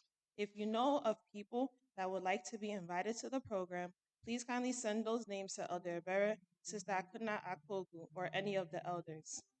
Our church anniversary uniform is still available for purchase. Contact Elder Chigozie Mebere. The cost is $30 a piece. You can make your payment through the church online giving platform or through the church Zelle account. Pay through any of this platform and bring the receipt of your payment to Elder Bearer. Let us continue to pray for one another. Pray for those who have traveled and are yet to travel. The Lord will watch over them. Pray for the sick, the bereaved, and less privileged. Let us continue to be one another's keepers. Amen. We now have our own First Ebo Church app. It is available on Apple or Android App Store. Go to the App Store and search for First Ebo SDA Church. Download this app on your phone. You can make your donations through the app and do many other things. It is safe and secure. We pray that the Lord will bless this app as it will be used for the propagation of the ministry of the Lord. Amen. Evening worship, midweek prayer held Wednesday, Sister Nkechi Enyina. Friday, Vesper service, Sister Obioma Wogbo Wampa. Sabbath Vesper service, Elder Ihani Matthew. The elder for the month of July, Elder Ihani Matthew.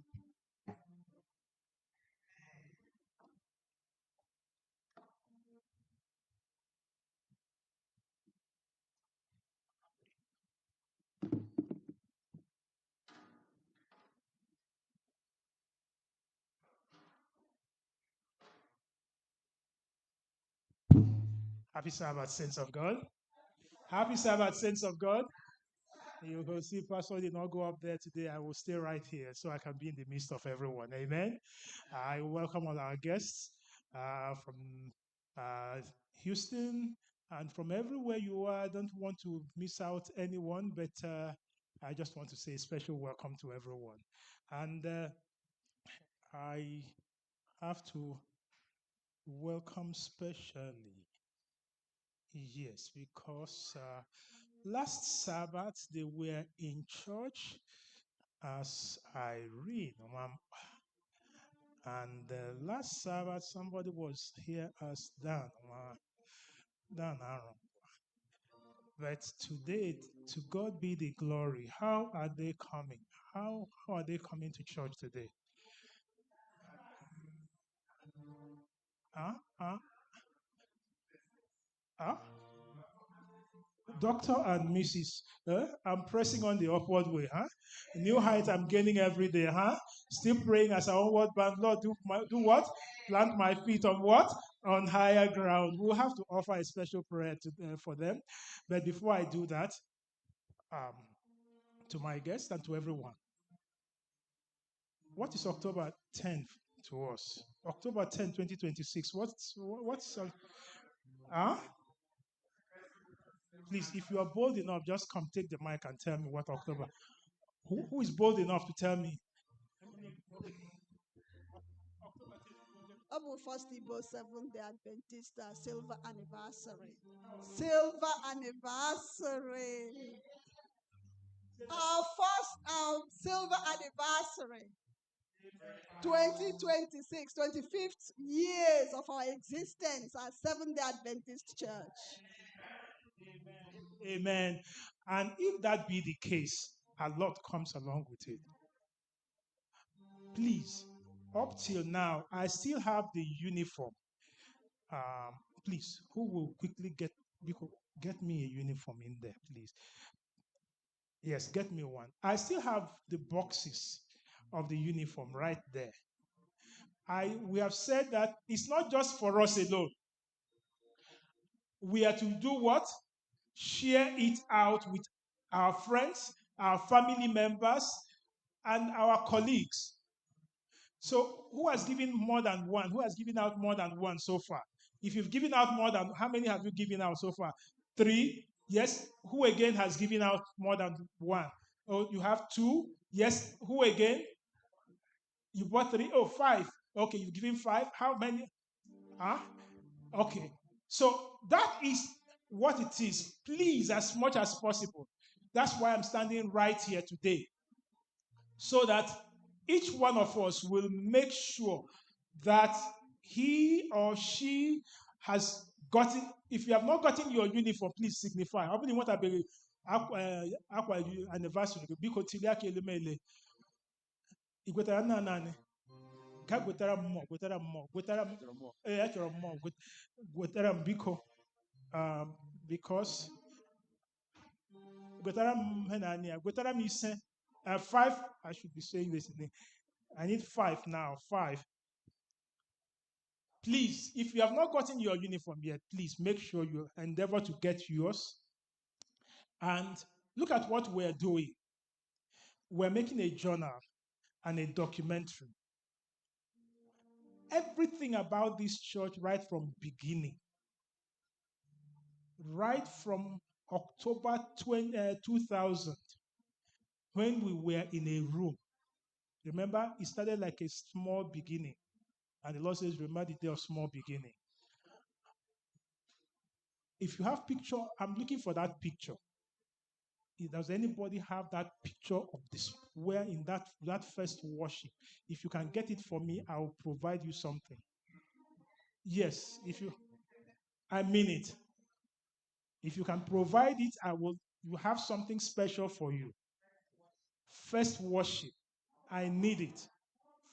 I need the picture of our GC choir when we were singing on stage. I need that picture. I'm looking for that picture. Whatever picture you have, I need it. Somebody just sent me a picture of when we went to sing at Nasina in Maryland. Somebody's just sent me that video clip. Those are the treasures I'm looking for.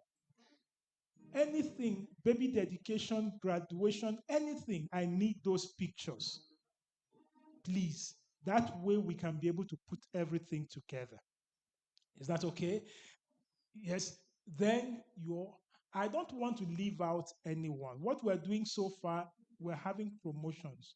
So the earlier you submit your picture, the earlier we begin to compile, so that on that day, nobody will say we left him or her out. We left any family. We're not going to leave any family or anybody.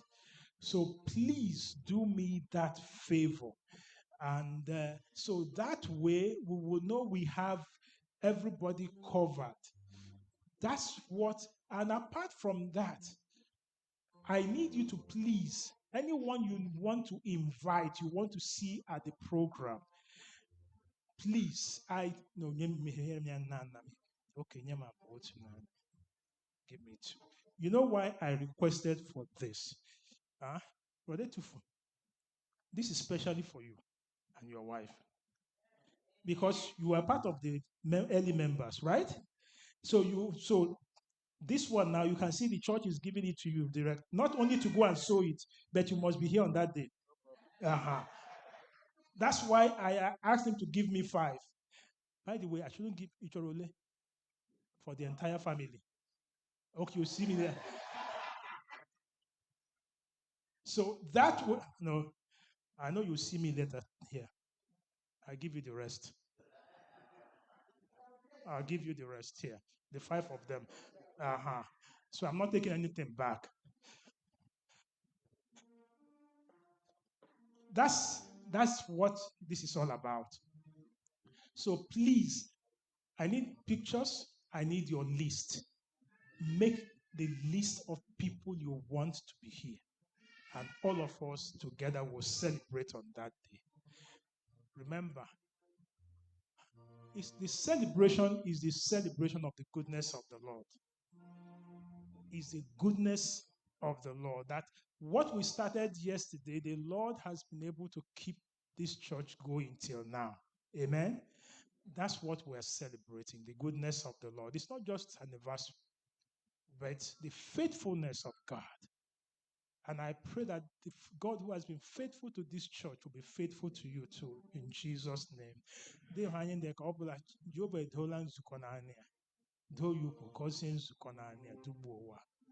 Ọ bụkwa ha ga-esi amalitere ọdụfoto eji wee mee ya akwụsịla ụzọ kama Jehova gwara aka mee nzukọ na-eguzota ka aha Jehova bụrụ ihe a na-enye ekele n'aha Jesus. Amen. Yes, you see, part of the story of the goodness of the Lord is what we saw over the weekend. Dr. Arongwa came, and Dr. Arongwa he's been moving around as one single man. I know that he's been trying to just keep himself. But so please go and come and let's see what the Lord has done. Can somebody give me song while they are coming? Elder, you want to give me one song while they are coming?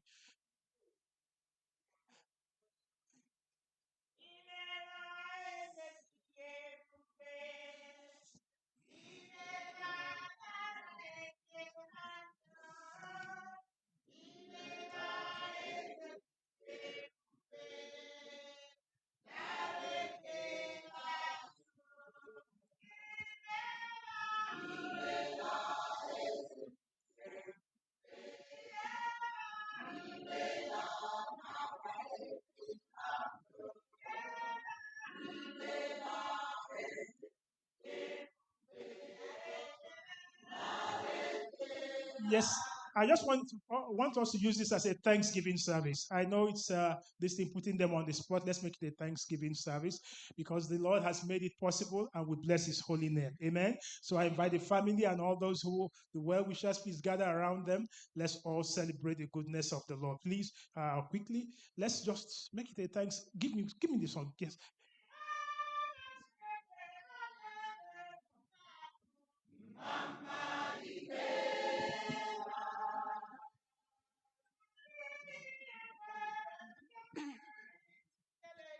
Nara ekele na buke m jiri bịa na mama imela ihe nwere nke pụrụ iji kelee gị ra ekele na buke m jiri bịa Nara ekele na otuto nara Jehova ịbụ onye ebere, onye na-edu m n'azụ, na-echebe m n'ụzọ dum nara ekele na-abụ nke m jiri bịa. Dr. and Mrs. Arongwa, we praise the Lord that He has elevated both of you from just singles, but now you have become one in the Lord. And we pray that this Lord who has brought you together will keep you together. Not only keep you together, bind you together. Not only bind you together, but He will now, with His own strong cord of love, be able to bond you together. And the blessings that will come from your bonding and your cleaving and clicking will be bountiful in Jesus' name. That in the nearest months, you will not be coming back here like this.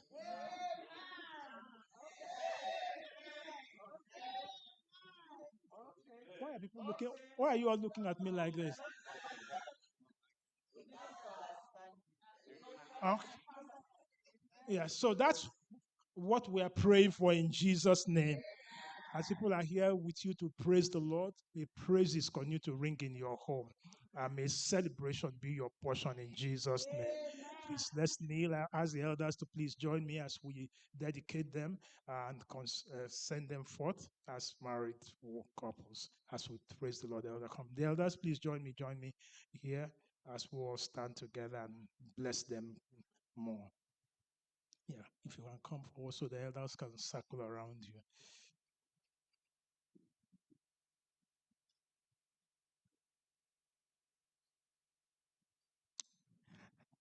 Yeah, let's please let's lay our hands on them and send them forth.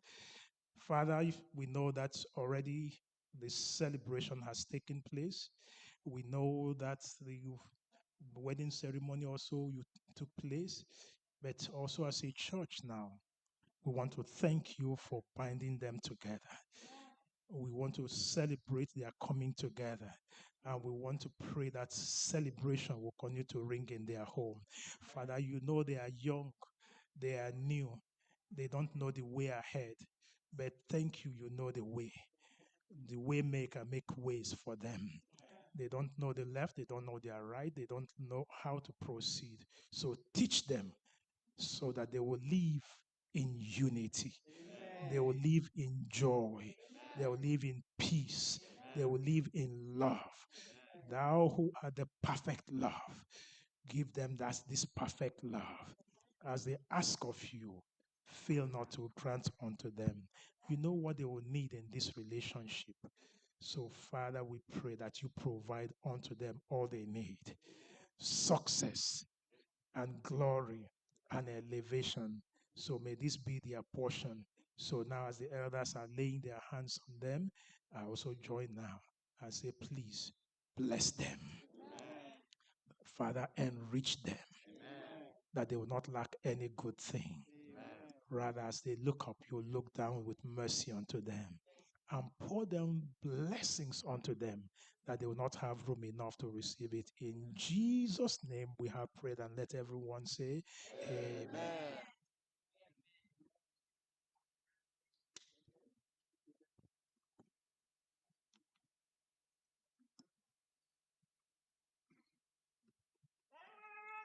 Aga m ahụ onye nzọpụta, m ga-ekele ya n'ihe o mere. O ziri m ụzọ ndụ, napụta m na njọ.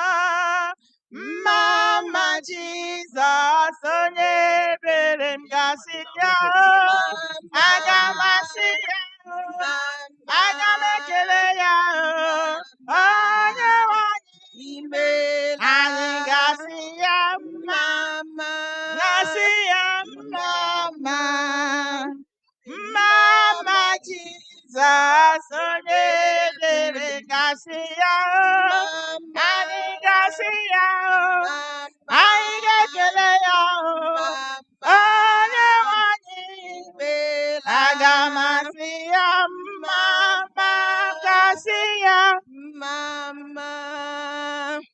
Mama Jesus, onye ebere.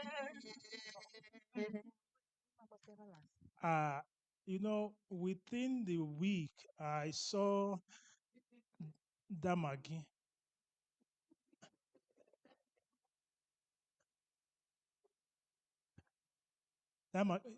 We all know Damagi, right? We don't know Damagi. Damagi is back. Yeah.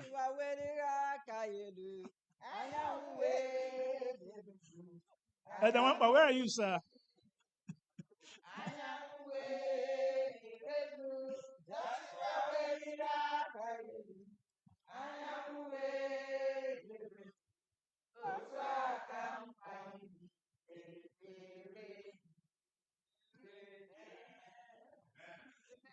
We want to also celebrate the goodness of the Lord. The Lord led them. The Lord has brought them back safely. Amen.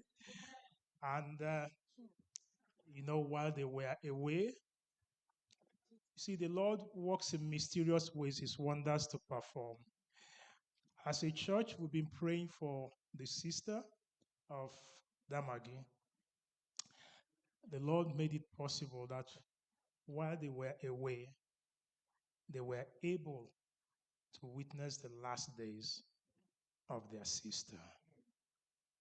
Very painful, but very grateful unto the Lord that they were able to have that closure. And we pray and we praise the Lord that your sister lived and died in the Lord. Because the Bible says, blessed are they who die in the Lord. So it's one thing to live this life, but to die in the Lord is the greatest thing. Because when we die in the Lord, we know that we have the hope of resurrection. So what a blessing. So here we will weep, but inside let us rejoice that we'll meet again. Please, as your church family, we are here to also console you. We prayed unto the Lord to lengthen her days. But the time came, the Lord said, my daughter, enough of the suffering. Come and rest. So that is always the best. because when His will is done, it gives us joy. So, Biko, on behalf of your church family, we say, the Lord will wipe your tears. He said, I'll wipe every tear. May He wipe your tears. And may He comfort you. David, you see, thanks for being there. It's all of us. So we all bear it together. But thank God, we will see Him. And I will see her when Jesus comes again. Amen. On behalf of my family, I just want to thank every member of this church for your prayers and all your efforts to help us even in time of need. I think it was the will of God that she go at the time she did, because she was sick for a very long time, as you all are aware. But I think she was waiting for us to get home. When we got home, we were there with her for quite some time. And the day before she died, we were there to visit her once again. The only thing I regret is just that she wanted me to sit down on her bed so that she would talk to me. I didn't know it was the last time she wanted to talk to me as her favorite in-law. But my uncle was waiting for me at home. He was calling on the phone, so I couldn't wait. She said, okay, go ahead, go. And then the next day, that was Friday night, she took her last breath.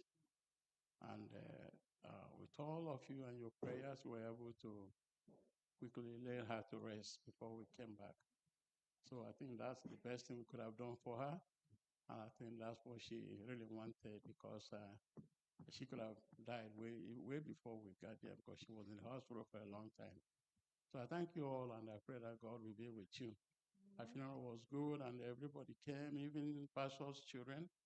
They were there, represented their president, national president, and a lot of members came to her funeral, and it was really grand. So I thank all of you and say, may God be with you. And in your time of your need, may God be with you and grant you peace in Jesus' name. Amen. Saints of God, let's bow our heads as we pray.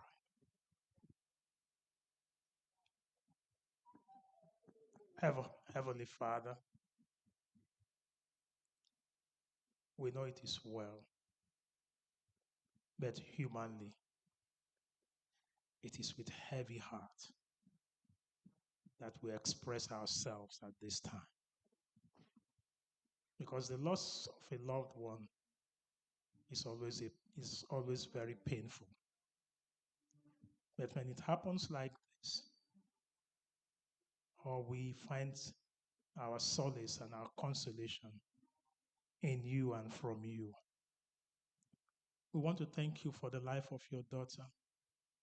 She lived and died in you. What a blessing.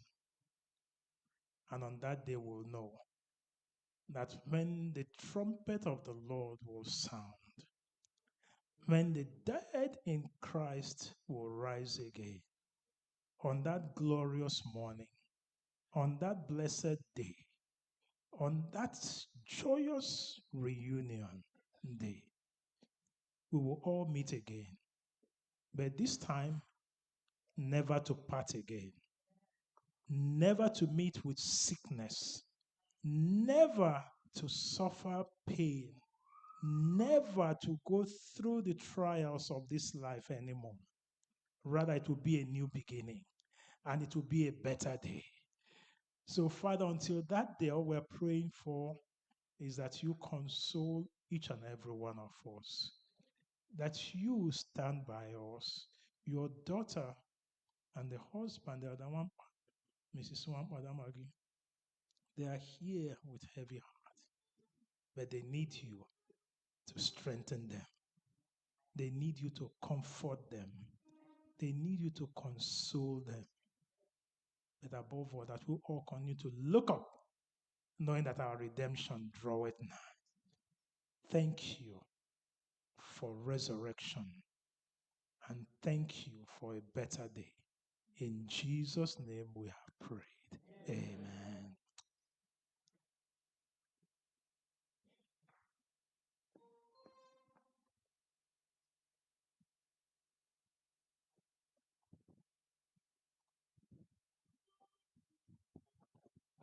Finally, I just want the church to be a prayer team at this time. As we are here celebrating, one of us is in the hospital, so I will need us to have a special prayer for our dear mother, Mrs. Beatrice Chimawogu, that the Lord will touch her now and the Lord will restore health into her so that we all can also celebrate your healing power that happens on Sabbath. So, saints of God, let's bow our heads at this time as we pray for Mama Beatrice Chimawogu. Heavenly Father, you are the healer God. On Sabbath, the Bible said you also went about healing the sick. Your daughter is in the hospital. We're not saying pay her a visit. Rather, we're saying stand by her now. And thank you that when you step in and stand by anyone, you turn things around for good.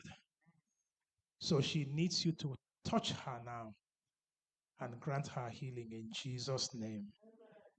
So that soon she'll be coming back to say, the Lord of the Sabbath came by my bedside. The Lord of the Sabbath came over and touched me, and I am no longer the same. And the Lord of the Sabbath said, pick up your mat and go back home. May this be her portion, and may this be her testimony that he touched me and he healed me and he asked me to pick my mat and go home. And I'm back home to praise the Lord. Please do this now, and may testimony be her portion. And to anyone, wherever you are under the sound of my voice at home, maybe sickness has made it that you are not able to come today. I pray that the Lord of the Sabbath will also visit you. If you're right here and there's any sickness that you're going through, I pray that right here, that Jesus will also meet you and grant you healing. For everyone here today, we bless the name of the Lord that something good is about to happen to you. And you will testify of the goodness of the Lord. In Jesus' name we have prayed, and let everyone say, Amen.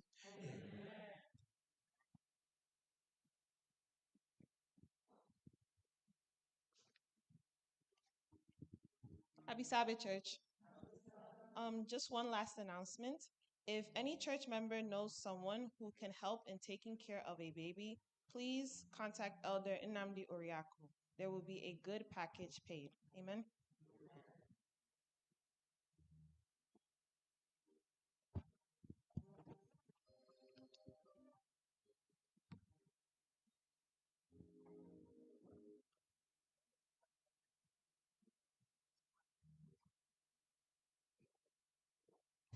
Happy Sabbath, church.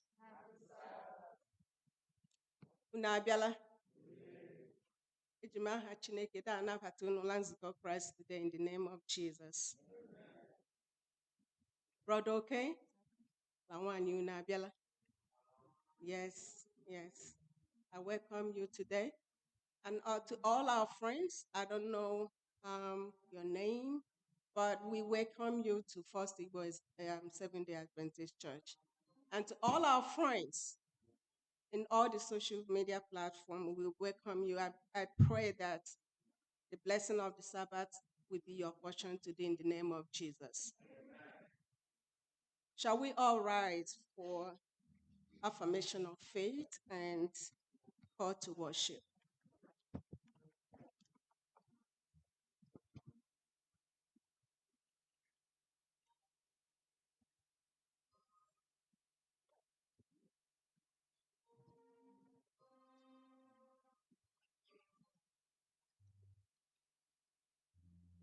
Affirmation of faith is from Revelation 14, verse 6 to 7. And I will be reading from New King James Version. 14, 6 to 7. And it reads, Then I saw another angel flying in the midst of heaven, having the everlasting gospel to preach to those who dwell on the earth, to every nation, tribe, tongue, and people, saying with a loud voice, fear God and give glory to him, for the hour of his judgment has come, and worship him who made heaven and earth, the sea, and the spring of waters. Call to worship is from Psalms 33 from 20 to 22.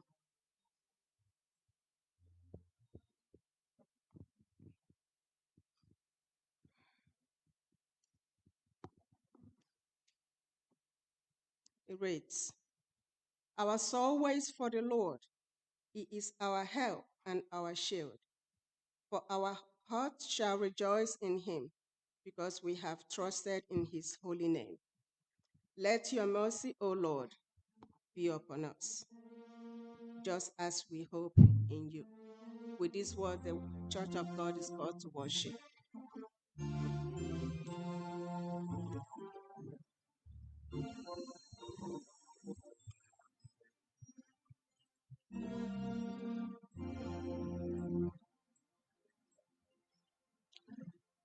There's a sweet, sweet spirit in this world, and I know there is a spirit of the Lord.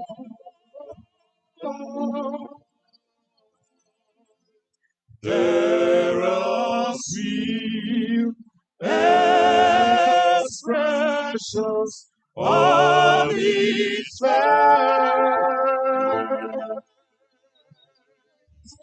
and I know that feel the presence of the Lord.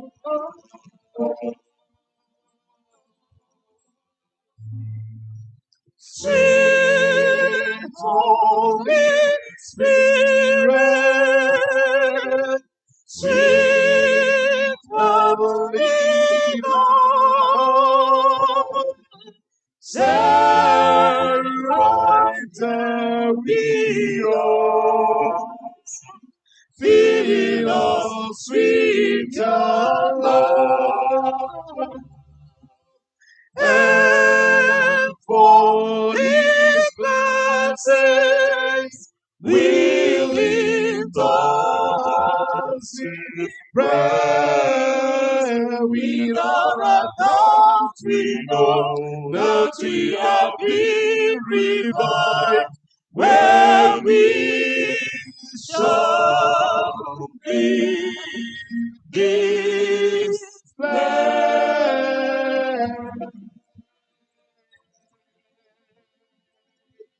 Sweet, sweet Spirit, sweet heavenly dove, descend in your mighty power and bless your church. Your people are waiting just as it is showering out there. Our song and our plea today is, may we receive showers of blessings. And may showers of blessings be our portion as we leave from here today, not leaving your presence, but going that we met with Jesus. Thank you. For we pray with thanksgiving in Jesus' mighty name, and let everyone say, Amen. Amen. Our opening hymn, SDH 112. SDH 112.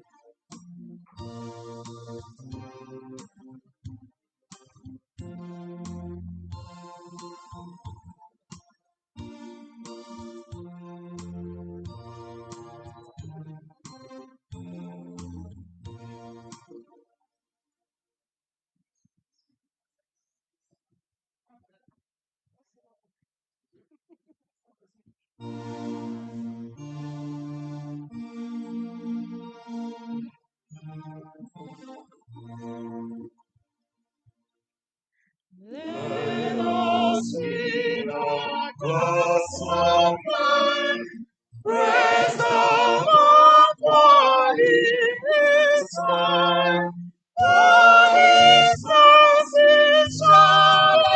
endure, ever faithful, ever strong. He will overcome and be won.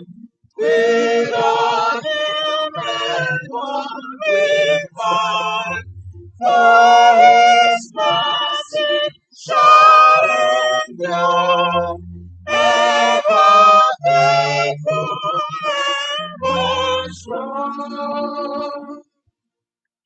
All things living in the Spirit, His full hands sometimes steady, for His mercy shall endure, ever faithful, ever strong.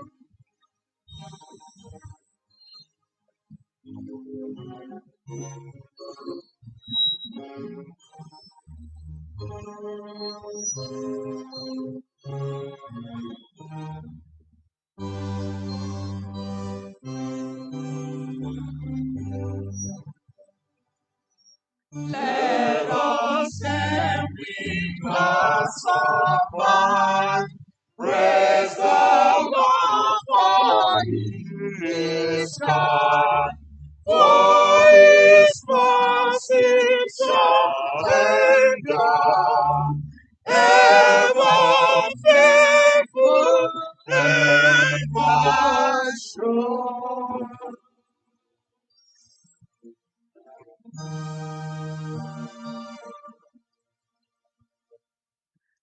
God is God's land, wherever He are, we hold on to the mercy seat, fervently leaning. He'll bring your wounded soul, He'll turn your heart and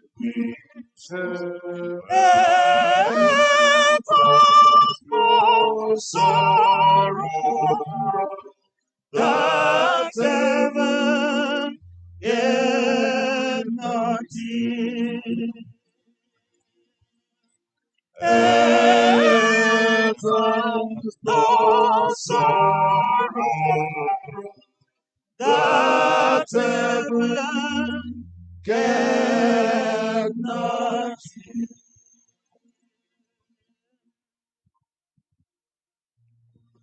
Our merciful Father in heaven, we adore you this morning, for you have been good to us. The immortal, the invisible God, there is none like unto you. For who alone does these good things that you always do for us, dear Father? Our help in ages past and our hope for years to come. Thou in whose presence our souls take delight, we have come before you, dear God, for there is none like unto thee. Father, we praise you today, O Lord, for your goodness in our lives. We thank you, dear Father in heaven, for you have led us through the week. You have been with us in our going out and in our coming ins. And by your grace, O Lord, you have led your children. We have not fallen by the wayside. Father, it has only been by your mercy. For it is by thy mercies, O Lord, that we have not been consumed by the enemy. And that is because your compassions fail not. For they are new every morning, and great is your faithfulness. So, dear Lord, today we thank you for being faithful unto us whenever we call upon you, even when we do not deserve it. We thank you for the privilege, O Lord, of another Sabbath. And we say this afternoon, O Lord, accept our praise, receive all the glory in the name of Jesus. Dear Lord and Father of mankind, we have come as we are to seek your face this day. Have we come with pride? Have we come angry? Have we come with haughty eyes? Have we come distracted? Have we come in vain? Father, we plead, O Lord in heaven, that you will forgive our foolish ways. We ask, O Lord, at this time that you will sanctify our hearts. Forgive us, O Lord, in any way we have gone astray. Cleanse us from all unrighteousness, that will be worthy, O Lord, to seek your face this day. Father in heaven, your children have come before you. Some have come standing, sitting, kneeling. Whatever positions we have taken, O Lord, we are bowing in humility, asking from you. There is a reason some have become so bold to walk down close to the altar to gain from you. We ask, O Lord in heaven, that your mercy will speak for us. There is a reason that someone somewhere is praying individually, even as we are having the collective prayer. By your grace, O Lord, we ask that that grace will speak for them and speak for us all. And at this time, O Lord in heaven, yes, we have one or two burdens in our hearts. You know it all. By your grace, O Lord, we are asking that when we are living here today, we will be relieved of all these burdens in the name of Jesus. Dear Lord, you are the only one who can help us. For if you do not watch the city, the watchers watch in vain. And so, Father in heaven, we believe in you. We believe in the saving power of your grace. For in you we live, in you we move. In you we have our every very being. And so, Father in heaven, do not forsake us. By your grace, O Lord, incline thine ears towards this afternoon and hear us in the name of Jesus. We ask, O Lord, that all who are asking for healing, you will extend it unto them. Father, today we plead that we will not grieve the Holy Spirit. But by your grace, O Lord, today's Sabbath blessings will not elude us. Those special blessings you have designated for the Sabbath, the blessings that make it rich and added no sorrow. We plead that today it will bring healing mercies unto all who need them. We plead, O Lord, that today it will bring us job security. It will bring us sound mind. It will bring us financial stability. It will bring us wisdom, even on how to train our children and direct our families. It will bring us wisdom, even unto our own children.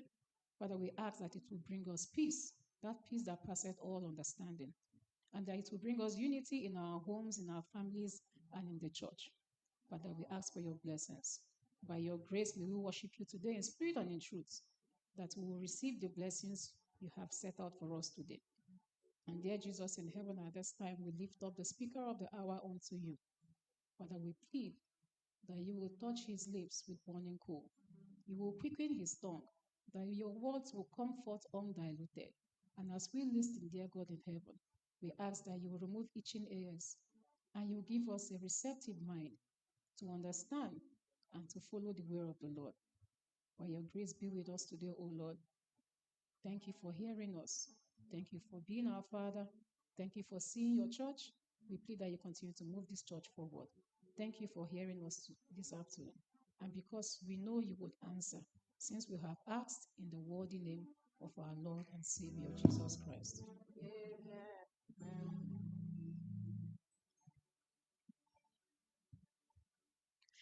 Hear our praise, O Lord. Hear our praise, O Lord. Incline thy ears to us, and grant us thy peace.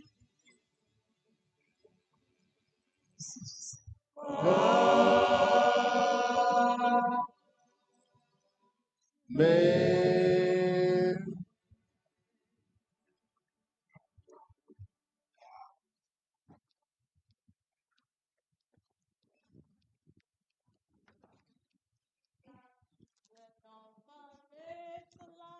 Children of a better land, children of a better land. Oh yes, Oh yes, oh yes, oh yes, oh yes.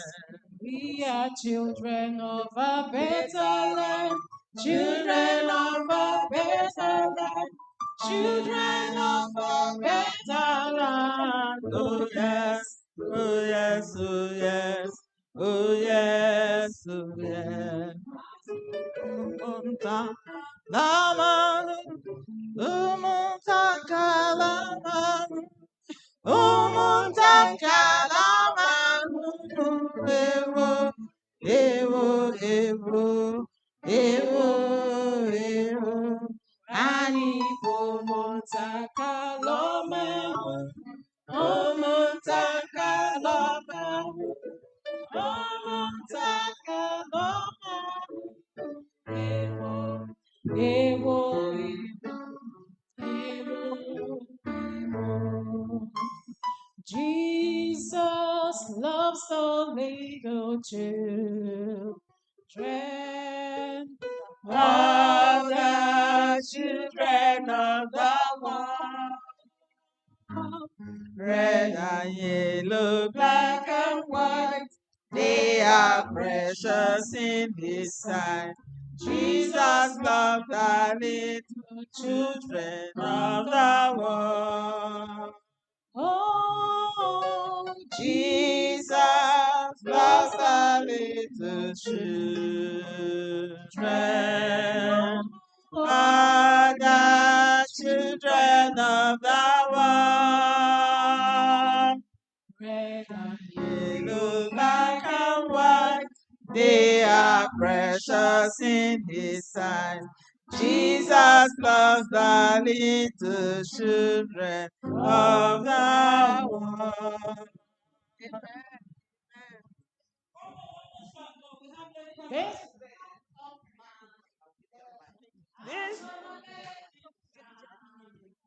This little light of mine, I'm gonna let it shine, let it shine, let it shine, let it this little light of mine, let it I'm shine, gonna let it shine. let it This shine, little light of mine, let it I'm shine, gonna let it shine. let it shine, let it shine, let it shine.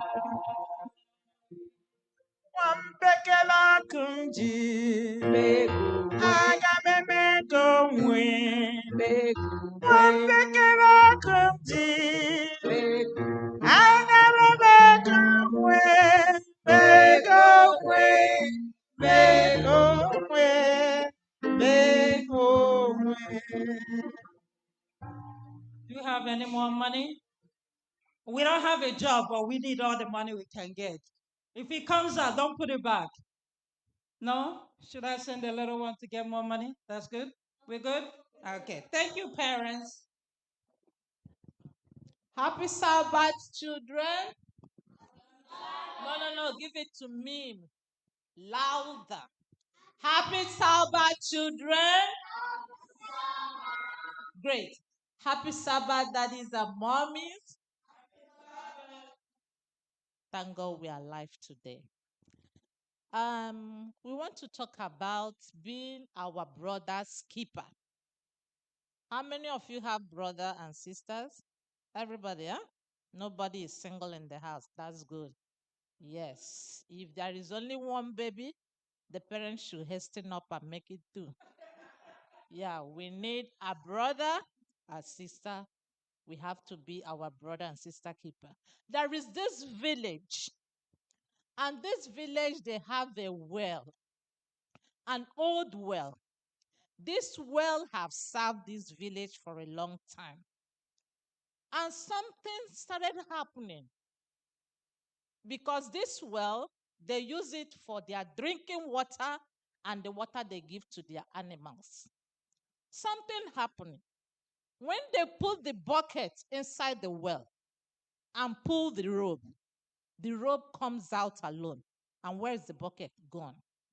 This thing continued and they say, oh, there is a jinn in that well.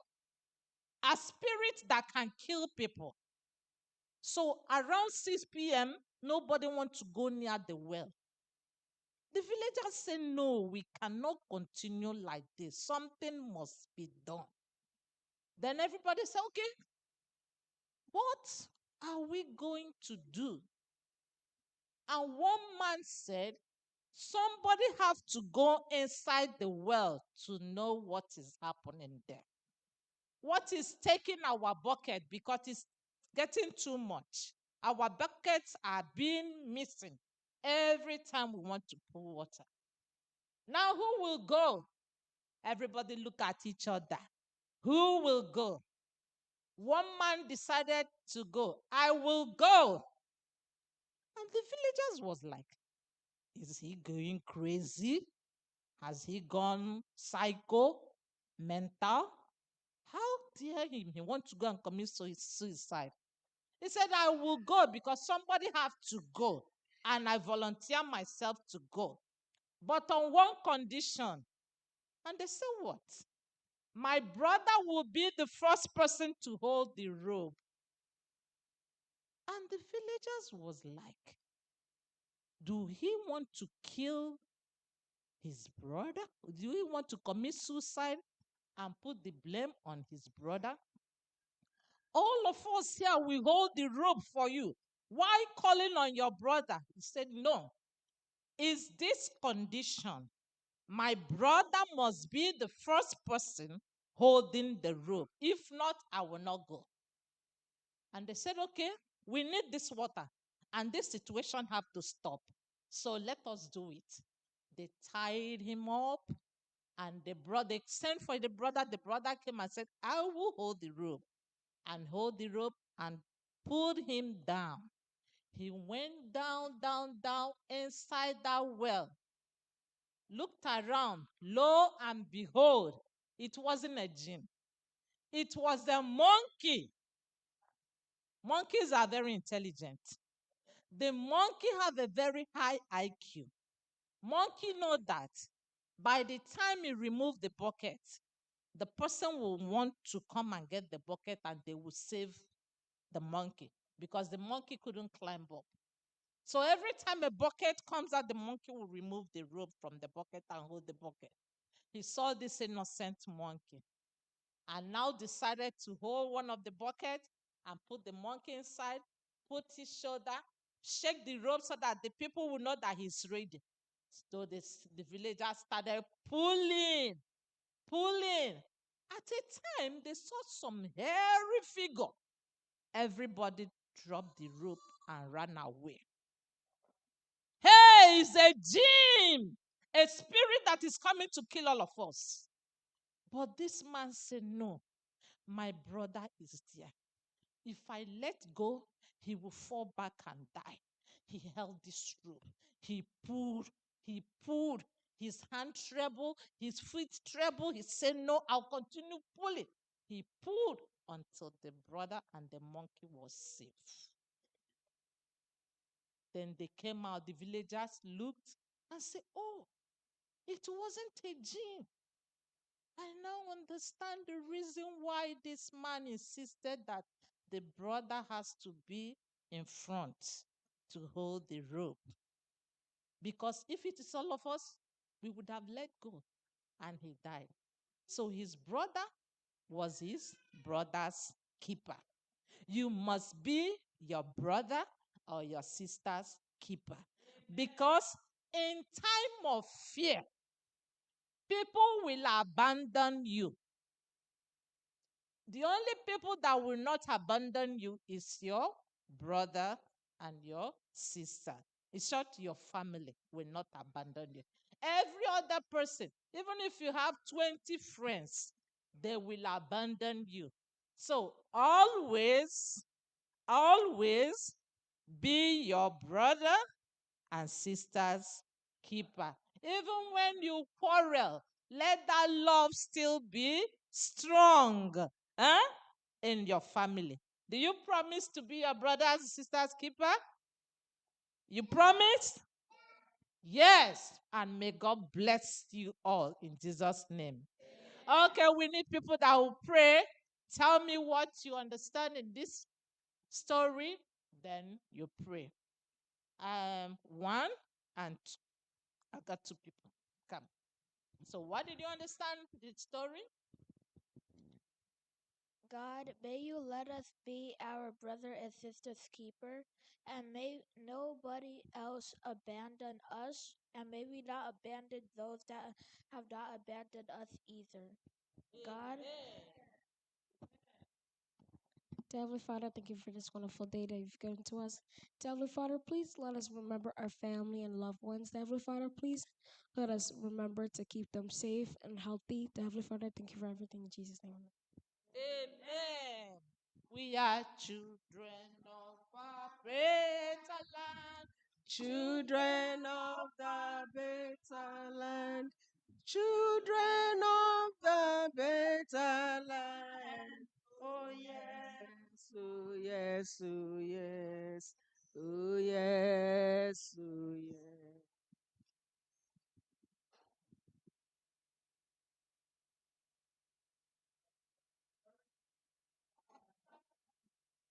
Let's continue to be our brothers and sisters' keeper, and let God continue to be with us in Jesus' name. This is a very important and special segment of our worship. This is time for tithe and offering. I call on the deacons and deaconesses to help us out. When you support God's ministry, you know you are leaving everything in God's hands. And God's hands will continue to be in everything you do. Let's make use of the tithe envelope and other platforms, all written over our heads. On the tithe envelope, please remember to support the church. Put extra. I'm encouraging us here and those online. And God will continue to help us in Jesus' name. God will continue to bless us in Jesus' name.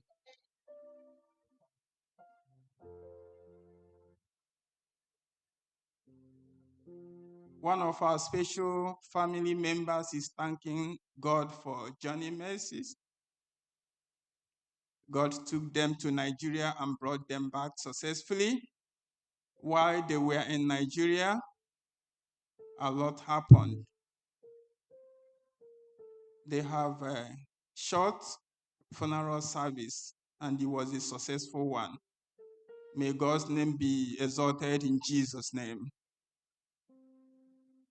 They give $100.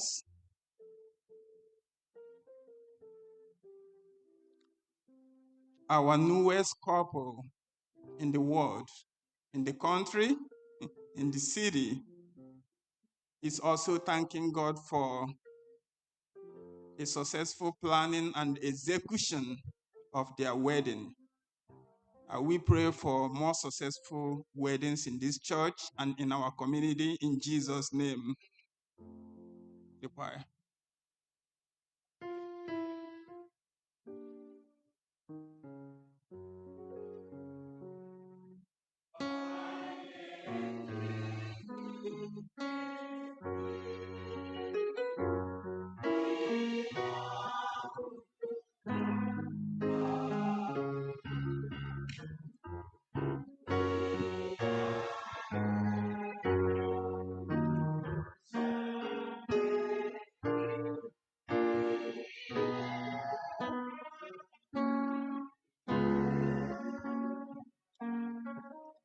Let's pray.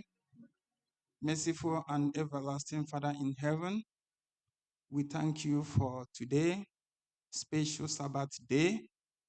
We thank you for bringing us here successfully to worship you.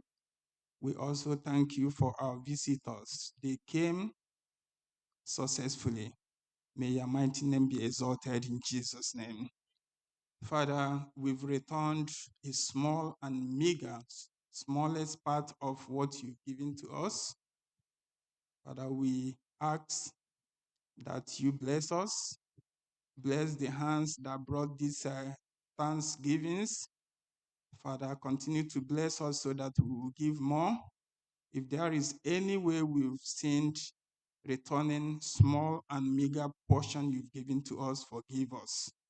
Let us continue to worship you in truth and holiness, and let this money and the gifts which we've given, let's be used in continuance of your work. I pray in Jesus' name.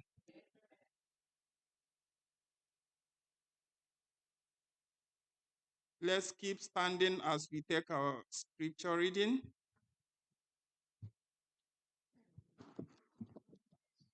Our scripture reading will be taken from the book of Isaiah.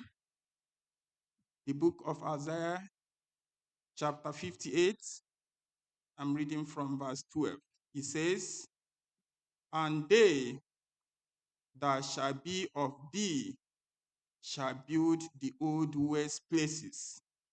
Thou shalt raise up the foundations of many generations, and thou shalt be called the repairer of the breach, the restorer of paths to dwell in. If thou turn away thy foot from the Sabbath, from doing thy pleasure on my holy day, and call the Sabbath a delight, the holy of the Lord honorable, and thou shalt honor him, not doing thy own ways, nor finding thy own pleasure, nor speaking thy own words.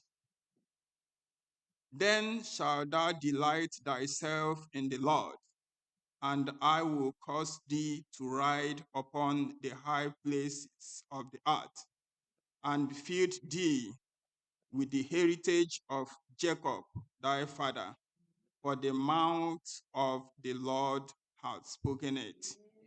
May God bless this reading and the hearing of it in Jesus' name.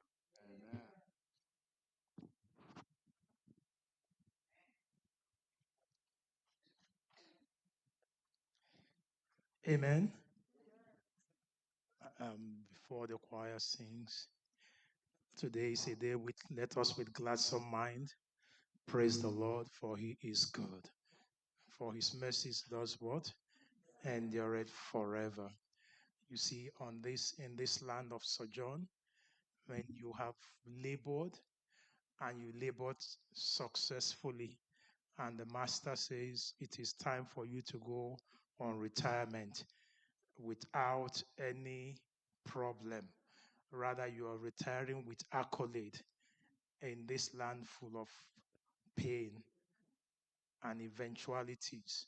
Then you know the meaning of that song that says, "Let us with gladsome mind praise the Lord, for he is good, for his mercies endureth forever." So today we have the pleasure to praise the Lord and celebrate with our own dear sister, Mrs. Mozichi Njoko, or Dickness Mozichi Njoko. She has labored all these years for over how many years now? 44 years. Wow.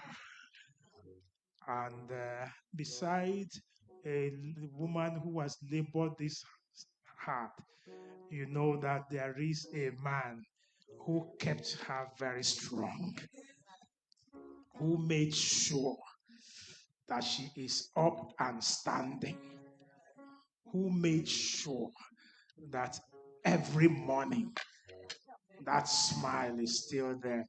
You know, Sister Ozzy has one captivating smile.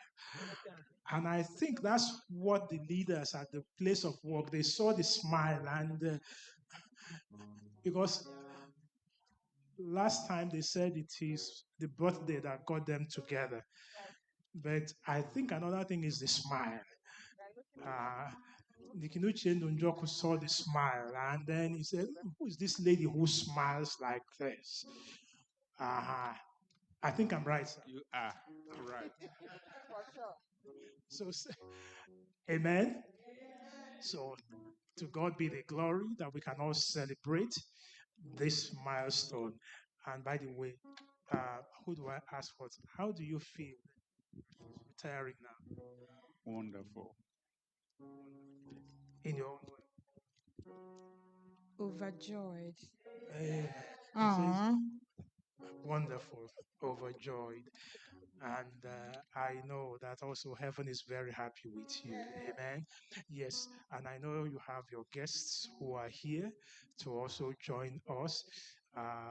You see, this year, before they come, let me just, because I just told Brother Tufu of what is happening this year. Dr. Obina and Dr. Misobina and Dr. Olwell Wankwala. Please, this year, this church is also celebrating 25 years of existence. Obi, you know that, right?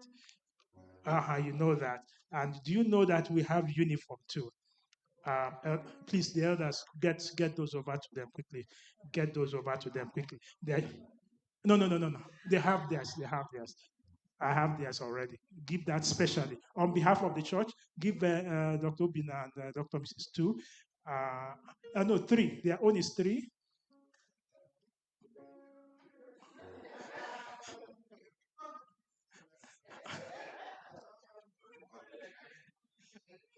And then Dr. Olwankwala 2.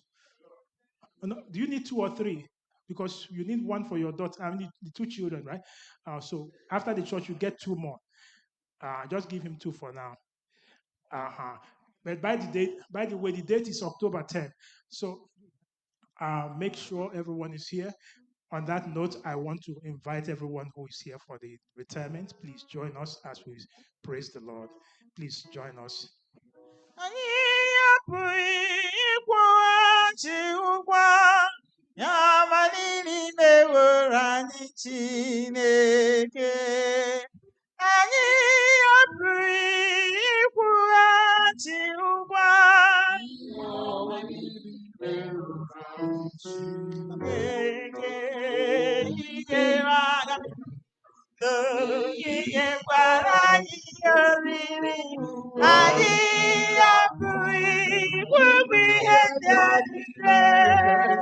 Ọ sị na anyị enwere ụwa nke anyị niile, o zubeghị iji kwụghachi ụgwọ ihe ndị a niile. Inyere anyị inyekwara anyị oriri. Anyị apụghị ịkwụgwọ ihe ndị a niile.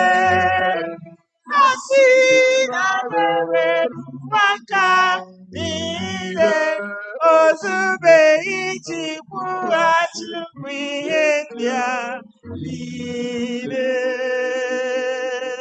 Yes, like that song that says, "Great is thy faithfulness, Lord, unto me." That is what we're celebrating today. Great is thy faithfulness. Great is thy faithfulness. Yes. Great is thy faithfulness, O God, my Father. There is no charm, no love torn in pity. The changes flow, thy compassion faithful Lord. As thou hast been, thou forever will be. Oh, great is thy faithfulness. Great is thy faithfulness. Morning by morning, new mercies I see. All I need, that I am not provided. Great is thy faithfulness, Lord, unto me. Amen. That's what we're celebrating today. But let me also remind you, you are retired, but not tired. You hear me? Elder, she's retired, you're retired, but not tired. What that means is, you see, my dad says when you earn a BA degree, you know what that means? Begin again. Now it's a call to ministry. Those days you will carry your bag, I got your more, I got your more. Now I got your more, Lord Jehovah. I got your Moses Jehovah. Then I got your Moses Jehovah. That's what this is all about. The Lord has need of you. And let's serve the Lord in truth and in spirit. Again, we rejoice with you. Ask the elders, please gather with me. Gather together. Come, the elders, please come. Let's all circle them and again praise the Lord and celebrate and praise the Lord for you, but also commission you to ministry. That's what it is. As we celebrate the goodness of the Lord in your life. And may celebration continue to ring in your life. Saints of God, bow your heads with me as we all pray on behalf of this family. Father, we thank you. Great indeed is your faithfulness to the Njoko family.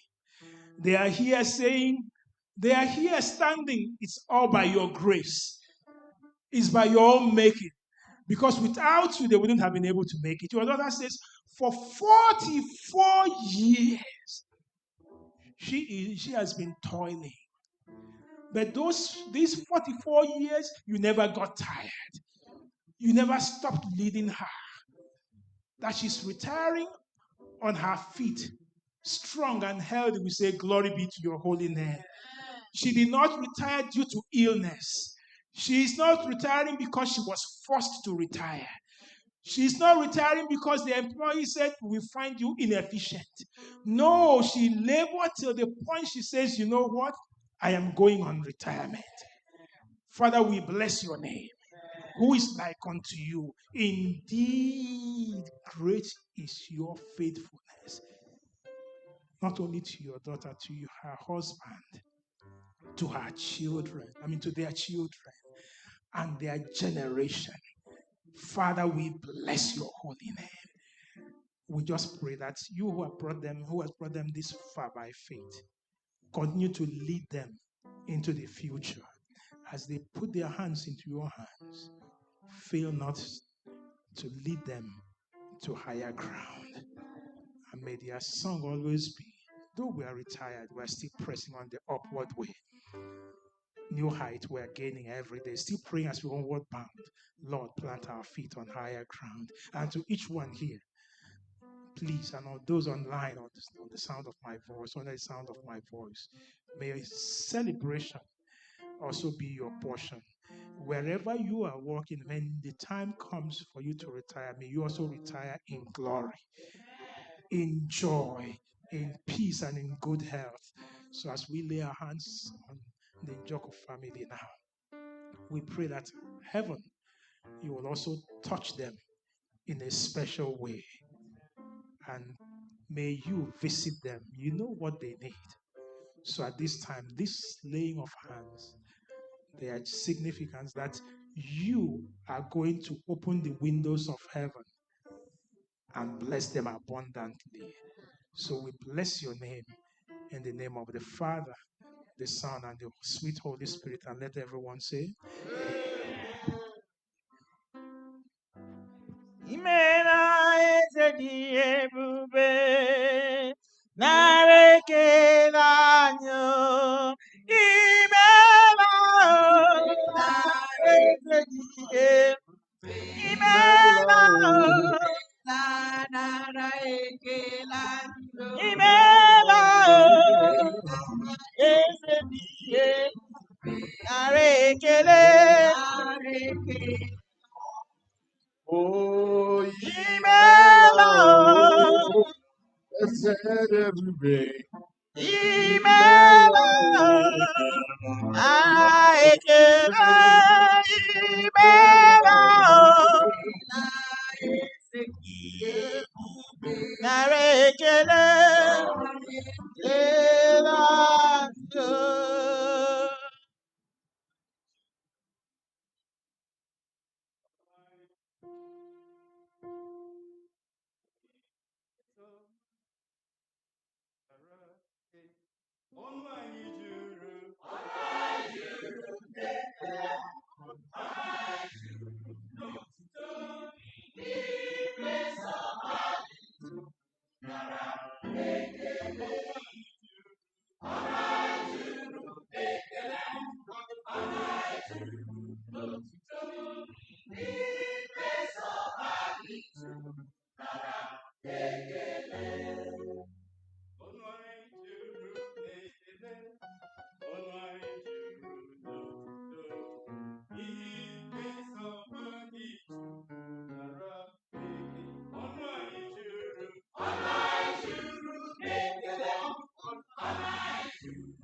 Amen. That was a little cold. Amen. Amen. Uh, there I just got the whispers. The choir is gone high tech. I said, no, it's not high tech. The choir has gone nuclear. Amen. Just know that the Lord will continue to use you. The Lord will continue to bless you. And the Lord will continue to make his face to shine upon you and bless your ministry in Jesus' name. Amen. Yes. Let's bow our heads as we pray. Heavenly Father, we bless your name. We pray that you will minister life to us now. Thank you. For we pray with thanksgiving in Jesus' name, and let everyone say amen. See, those days of the military regime, in Oyo State, they had just appointed a commissioner, and some of them not so educated. So he was being interviewed, and they asked him, Mr. Commissioner, what do you think about student unrest in the country? And the commissioner responded, he said, how can the students rest when all they know is they go from the classroom to the cafeteria, to the library, and they go and do their sports. So you see that they are restless. So how can they rest? But Mr.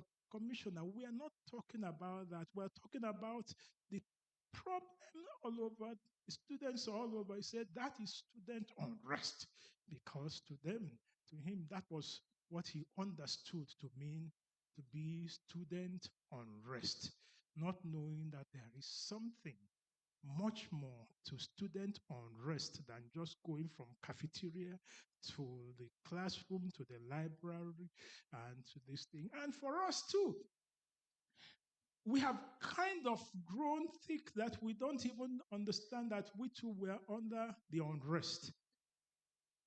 Because in this land of diaspora, like the Egyptian taskmasters, all we do now is wake up in the morning. Some have 7, I think the shift starts at 7 a.m. 7 to 3, 7 to 7. And then some will go from 7 to 7 to another 7 to. So you get to sleep on your bed for how many hours? And you are paying the mortgage. And I even sometimes ask those on night shift because they go around. It appears they are so afraid to meet the landlord. So at night they sneak out to just go so that before the landlord comes comes at night to look for them, they are gone. Workers unrest. Then we have student unrest. Now it's workers unrest. And that's how we keep going round and round the clock. That the sister is saying, I'm retiring. But in actual fact, you see that there is restlessness in the midst of all this. And in the midst of this restlessness, do you have time for one? One, do you have time for God?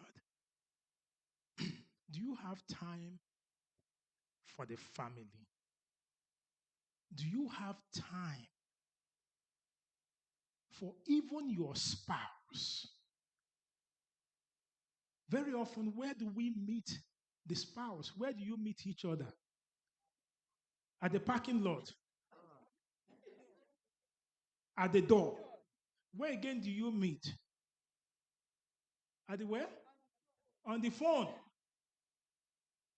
On a serious note, I told you about our neighbor in Michigan.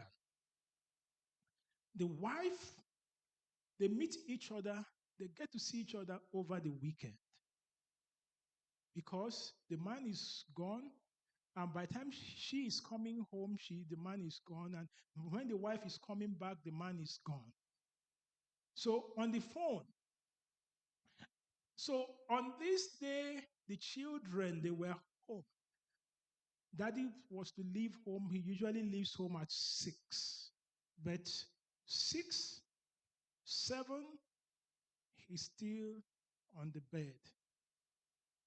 Daddy did not wake up.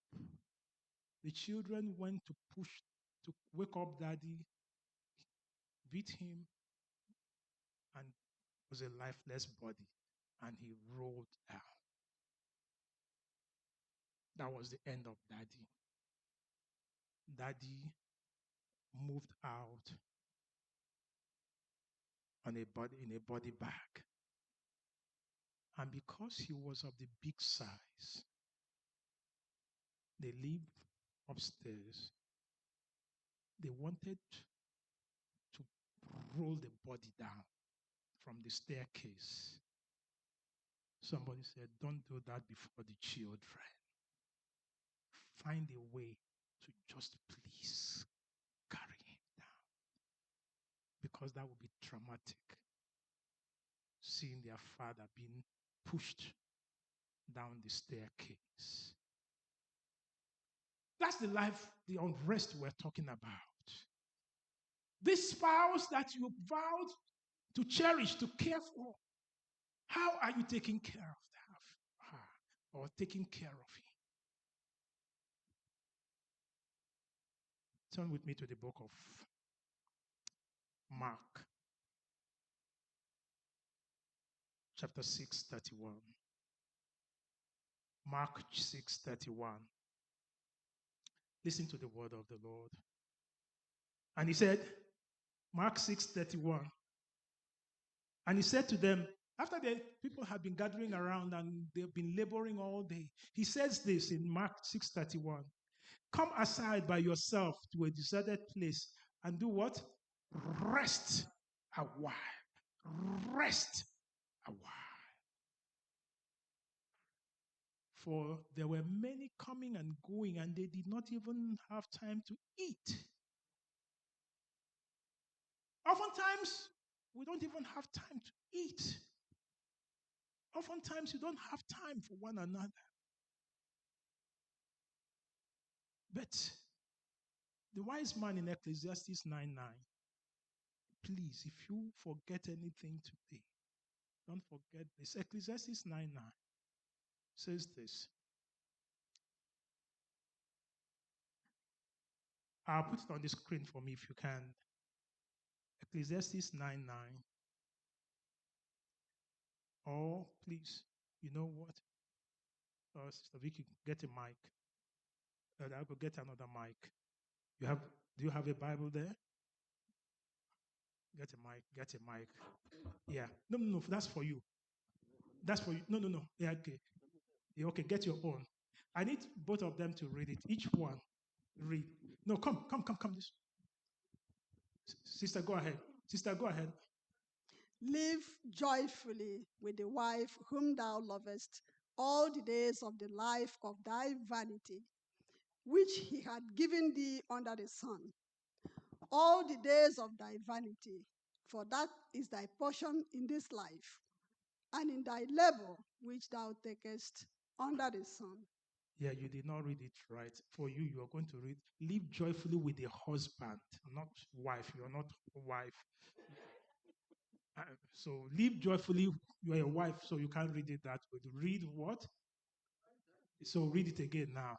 Live joyfully with the husband whom thou lovest all the days of the life of thy vanity, which he had given thee under the sun, all the days of thy vanity, for that is thy portion in this life. He used vanity how many times? Look at it, look at the screen. How many times did he use vanity? Because all we are running around is what? Vanity. Vanity. Read your own now. The vanity. No. Live joyfully with the wife whom thou lovest in all the days of the life of thy vanity, which he had given thee under the sun, all the days of thy vanity, for that is thy portion in this life, and in thy labor which thou takest under the sun. Amen. Thank you, brother, sister. Thank you so much. This is our portion. Put it the other way. The Lord says, delight in the wife, delight in the husband. Let me speak to us in our cultural context. Our culture did not make it that women will sit apart. Men sit apart one side. We don't have that natural, we hold it, we have it, but we hold it back. We are blessed with it, but because culture has made it, even in the closet of your room, you don't even know how to express it. We find it hard to express it. Delight in that woman of your youth. Not only at youth, even when each one of you is beginning to lose your shape, still delight in that woman.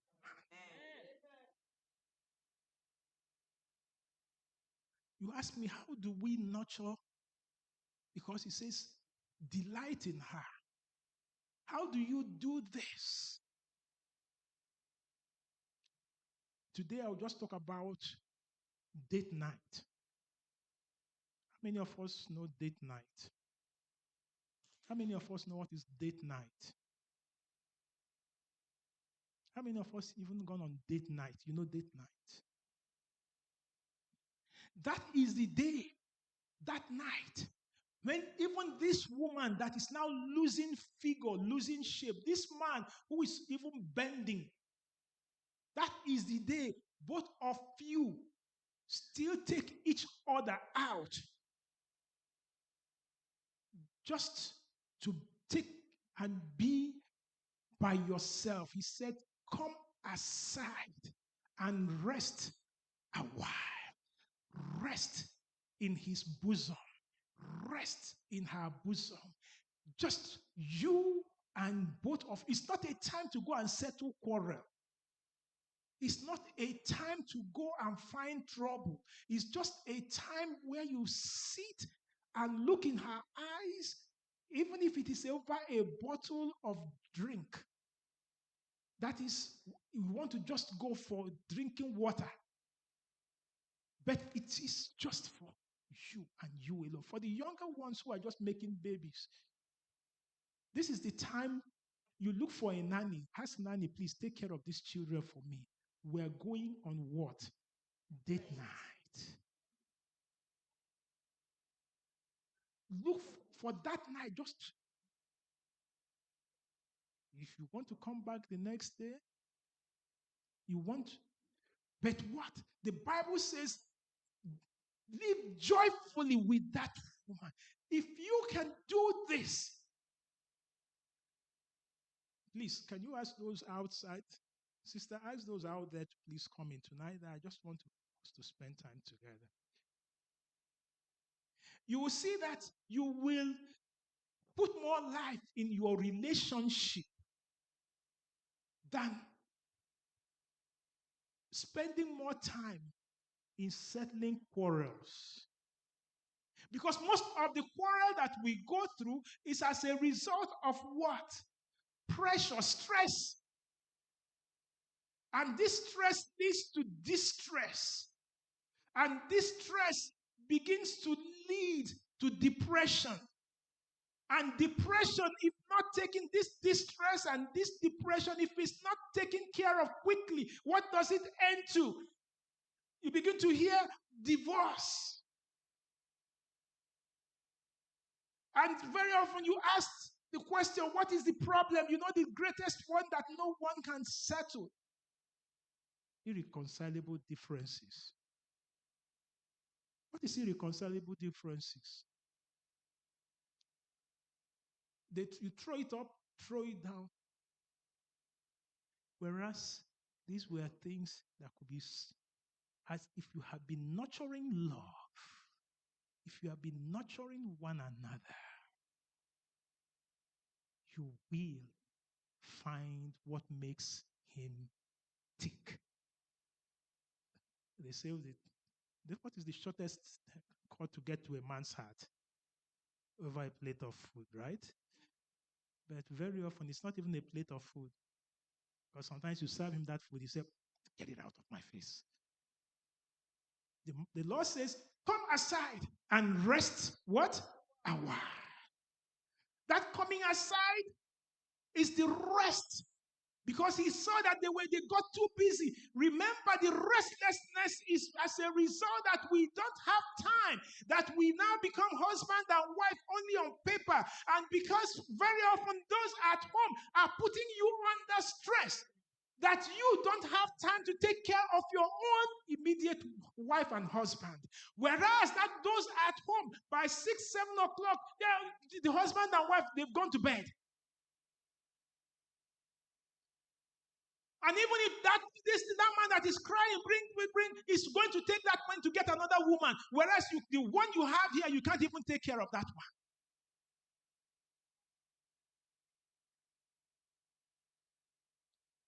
So he says, in this life of your vanity, the Lord today is saying, be a repairer of the breach. Where have you gone from? It's not where. It's a day of new beginning. Go on. If you can't do your date night, make sure you have your family Sabbath. What word did I use now? Family Sabbath. What is Sabbath? Day of rest. There is Sabbath of the Lord. There are other Sabbaths. 2 Sabbaths. the weekly Sabbath of the Lord. But there are other Sabbaths. Have your own family Sabbath. And on this family Sabbath, first you as couples set it aside to rest. Your off day, you also want to take another job. Your off day, you have this to go. And on even, I'm coming to that of the Sabbath itself. Date night, make time for one another, family Sabbath, and find time. Not find time alone, but spend time, quality time with one another. Be a repairer of the breach. Amen. Ecclesiastes 9:9. Live joyfully, that is, delight in the wife whom you love all the days of your vain life, which he has given you under the sun, all the days of the days of vanity. For that is your portion in life and in the labor which you perform under the sun. As you make Sabbath for one another, how are we spending the Sabbath of the Lord? You will notice that this restlessness is also beginning to encroach into the Sabbath of the Lord. When does the Sabbath begin? Huh? Sunset when? And it ends when? Remember the Sabbath day to do what? Keep it holy. But do you know that we have turned that commandment to be, remember the church day to come to church? And when church is over, because now it is after 1, people are already looking at the clock. Pastor, you're overstaying. Because we have what? Where we are going. The day is already fully booked. So is the pastor who is preaching today? He's going to stay long. So we're going.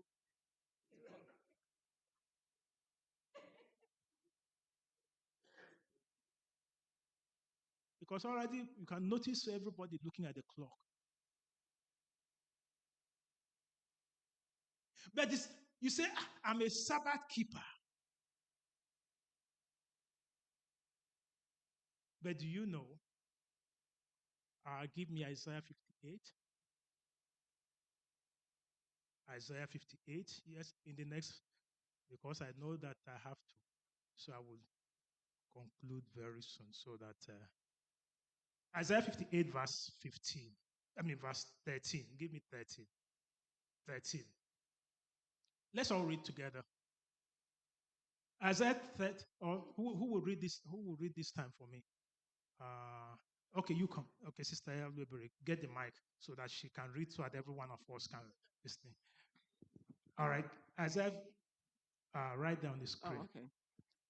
Isaiah 58:13, it reads, If thou turn away thy foot from the Sabbath, from doing the pleasure on my holy day, and call the Sabbath a delight, the holy of the Lord honorable, and shall honor him, not doing thy own ways, nor finding thy own pleasure, nor speaking thy own words. Just hold it there. Don't read this thing. You can sit. I'll call you later to finish this thing. Let's read the second part of it. Or it says, turn away thy foot from thy Sabbath, from doing the pleasure, called Sabbath the delight, honorable, and shall honor him. Not doing what? Thy own what? Ways. Not finding thy own what? Pleasure. Not doing what? Speaking your own what? Words. Look at how he now defines not the Sabbath alone, but the keeping of the what? Sabbath. Exodus 20 tells about the Sabbath, but Isaiah 58 verse 12 now tells us, verse 13 now tells us how to keep what? The Sabbath. And if we agree it is from sunset to sunset, then when you are doing those things within that specific time of having your own, are you keeping the Sabbath?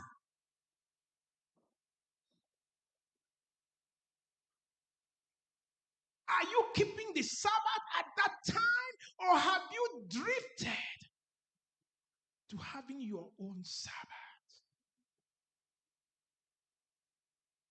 Remember the Sabbath of your family and the Sabbath of the Lord.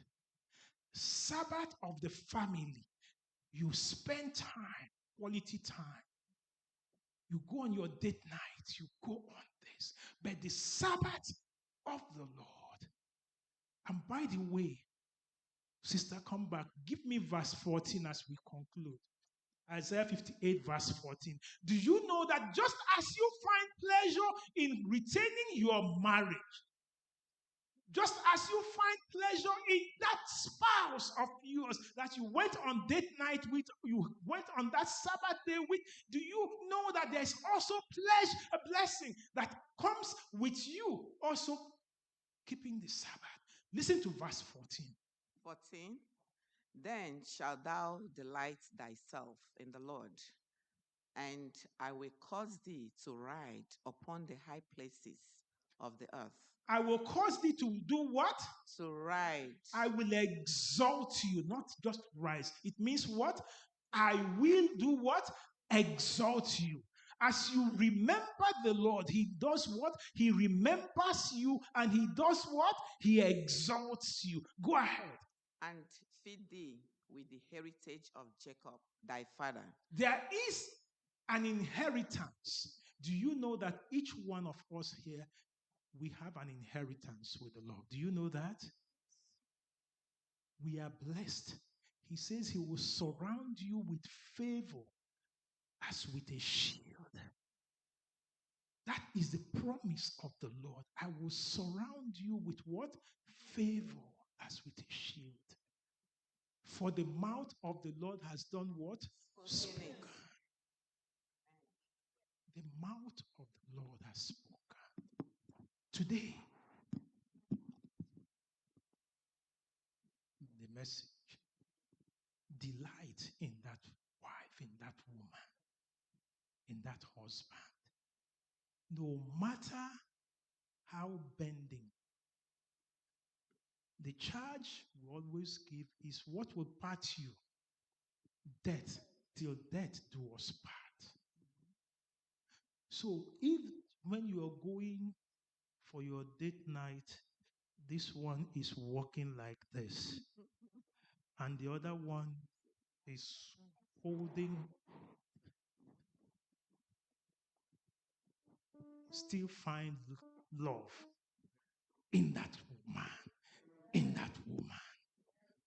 That is your portion. He says he's your portion in this land of thy vanity.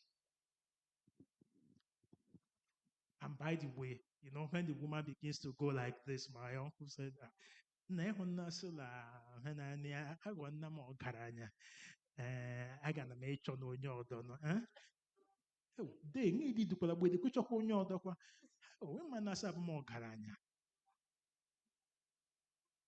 sorry for those who don't understand what he says, I'm now a big man. This one is now, I will need to get another woman. And by the way, who is sending the money that my man is saying I'm Ogaranya? Those over here send the thing so that the Ogaranya man will go and get another. And you know what? And you know what he said? He said, don't you know when David was old, they had to get a young person for him.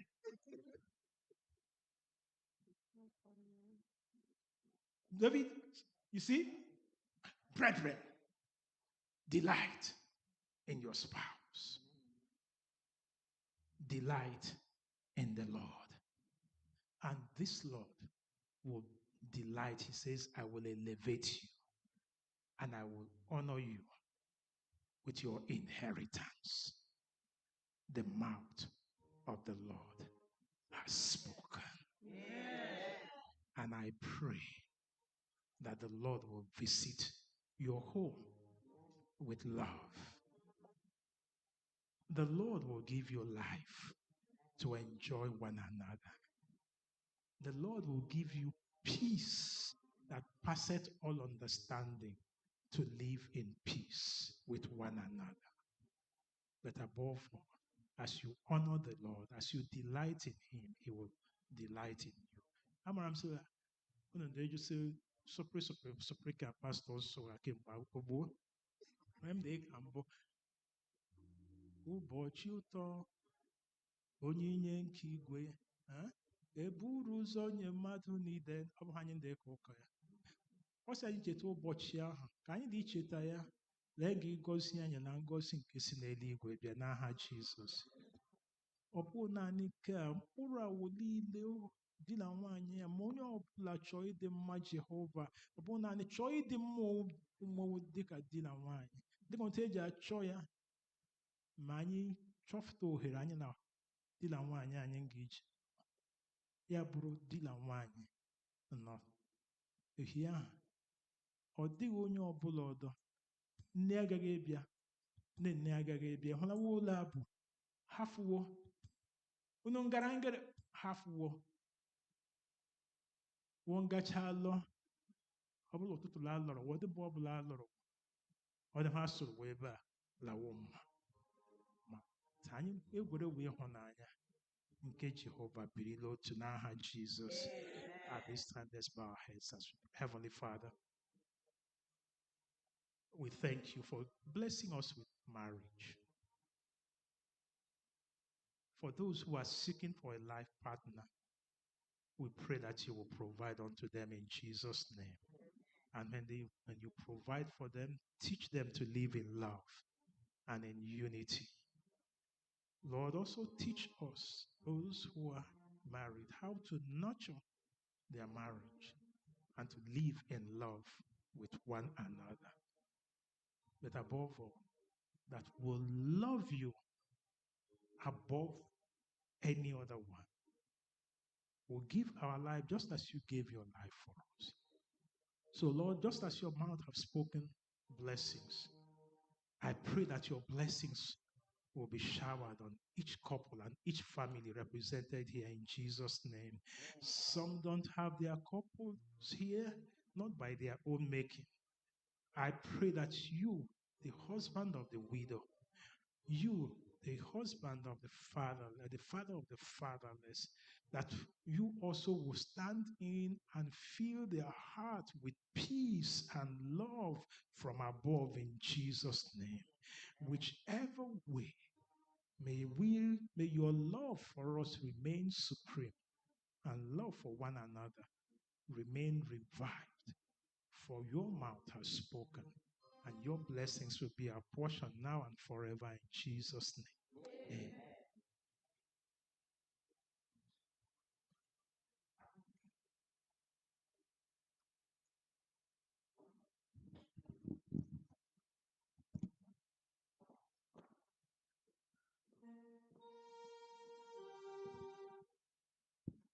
Amen. Thank you, Pastor, for that sermon. Let us all rise. The closing hymn, can we have it on the screen? I think it's a known song, the one Pastor just sang.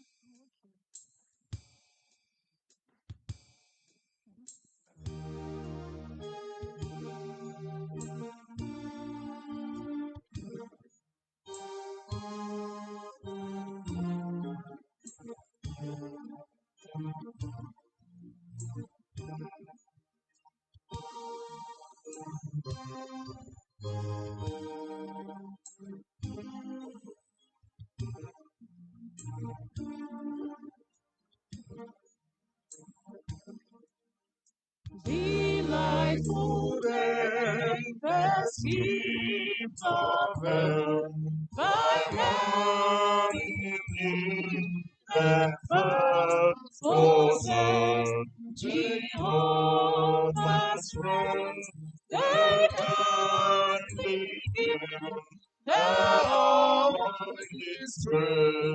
just might be grace.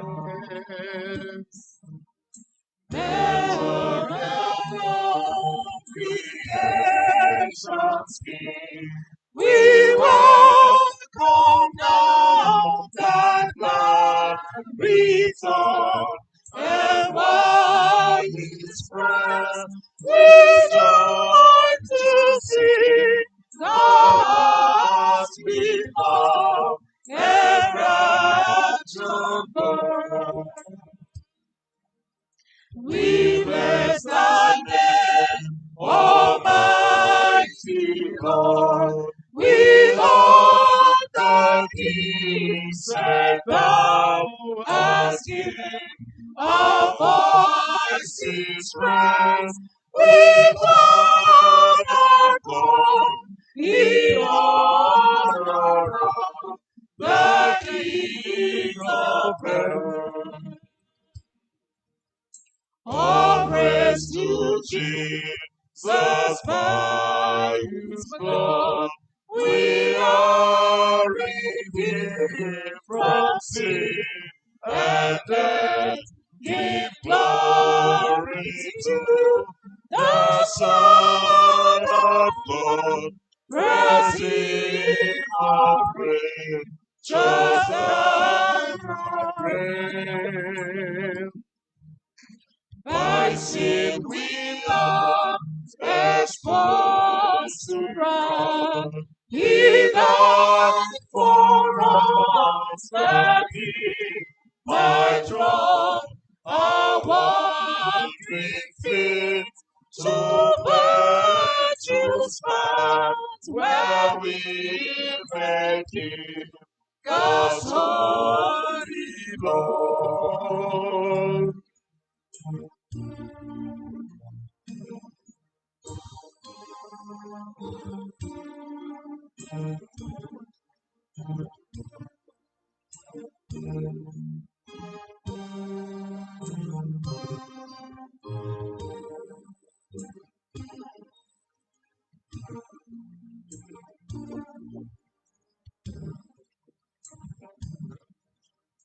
The flow shall still be undenied. The holy Sabbath is upon, and when we get the world so bright, all flesh shall keep between one God.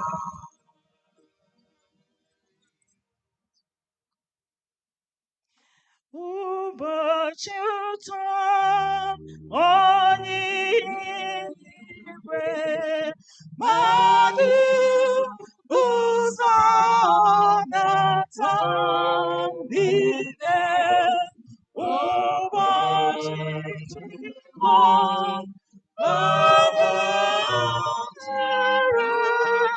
ga-ewe akọse dị oke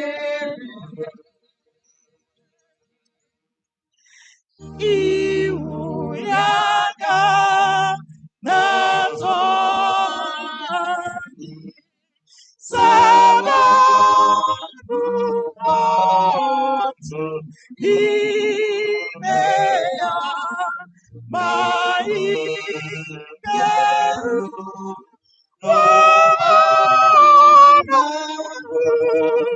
mmadụ niile ga-edebe ya.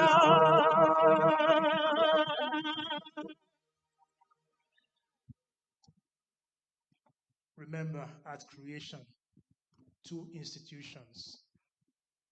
And today the enemy is fighting those two institutions, the Sabbath and the marriage. Today, I pray that you will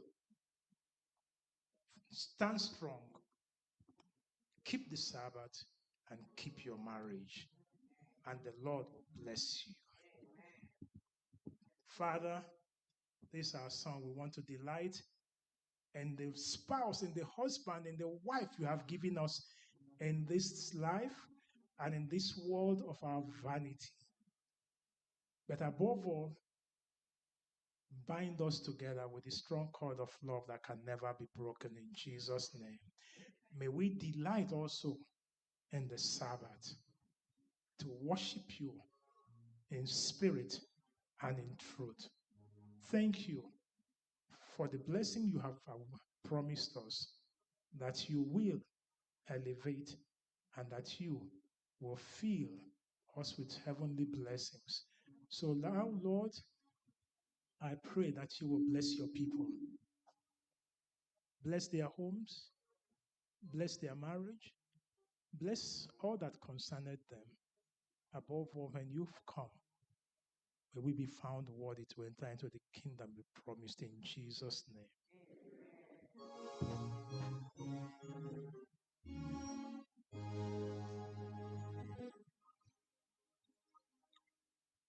We of this world, but sweet in our hope in the coming of the Lord. We have this faith that Christ alone imparts. Faith in the promise of His word. We believe the time is here when the nations far and near shall awaken, shout and sing, hallelujah, Christ is here.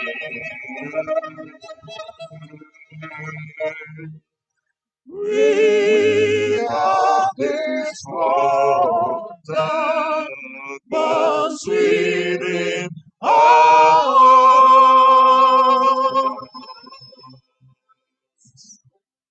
hope in the promise of the Lord.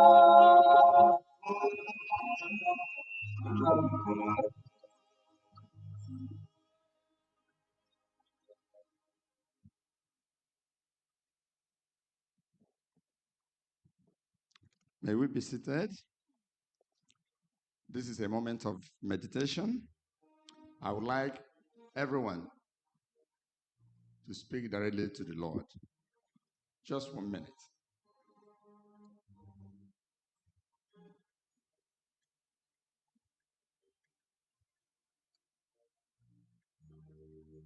Brenda?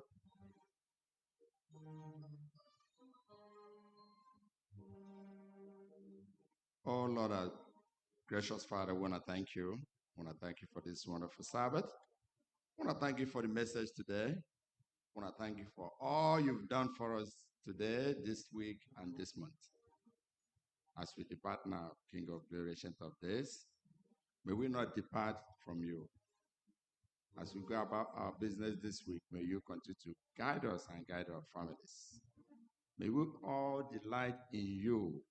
May we all stay in unity of Christ as we continue to worship you in spirit and in truth. May this be our prayer. May this be our hope. In the mighty name of Jesus we ask. Amen. Amen. I have a few announcements here to make. First of all, downstairs, the Ohiras, they're calling all of us downstairs. They have something, a cake that we're going to cut for Benny, one of their sons. I believe the Lord has added 1 more year to his age, and He wants us to come downstairs to celebrate with them. I also want to let the men's ministry department know that we have men's ministry meeting next Sunday, July 26, 2026, and it's going to be hosted by our elder Nyeribe Enyina, and also our deacon, Deacon Chinedu Ejike. Our newest couple, as you all know, last weekend we were enjoying, we were celebrating, and that is not a person than Dr. Dan and Mrs. Irene Arongwa. They're thanking the church. They wrote this. The family of Mr. and Mrs. Dan Arongwa wishes to express our profound gratitude to the members of First Igbo Asia Church for your prayers, gifts, words of encouragement, and also coming out in mass to support us through our wedding events. May the Lord continue to reward your good hearts, your kind hearts, and pour back into your lives everything you have poured into ours. May the Lord bless this in Jesus' name. We thank the Lord for guiding the Arongwas, thank for the events, and we also pray that the Lord will guide them and bless them mightily in Jesus' name. Amen.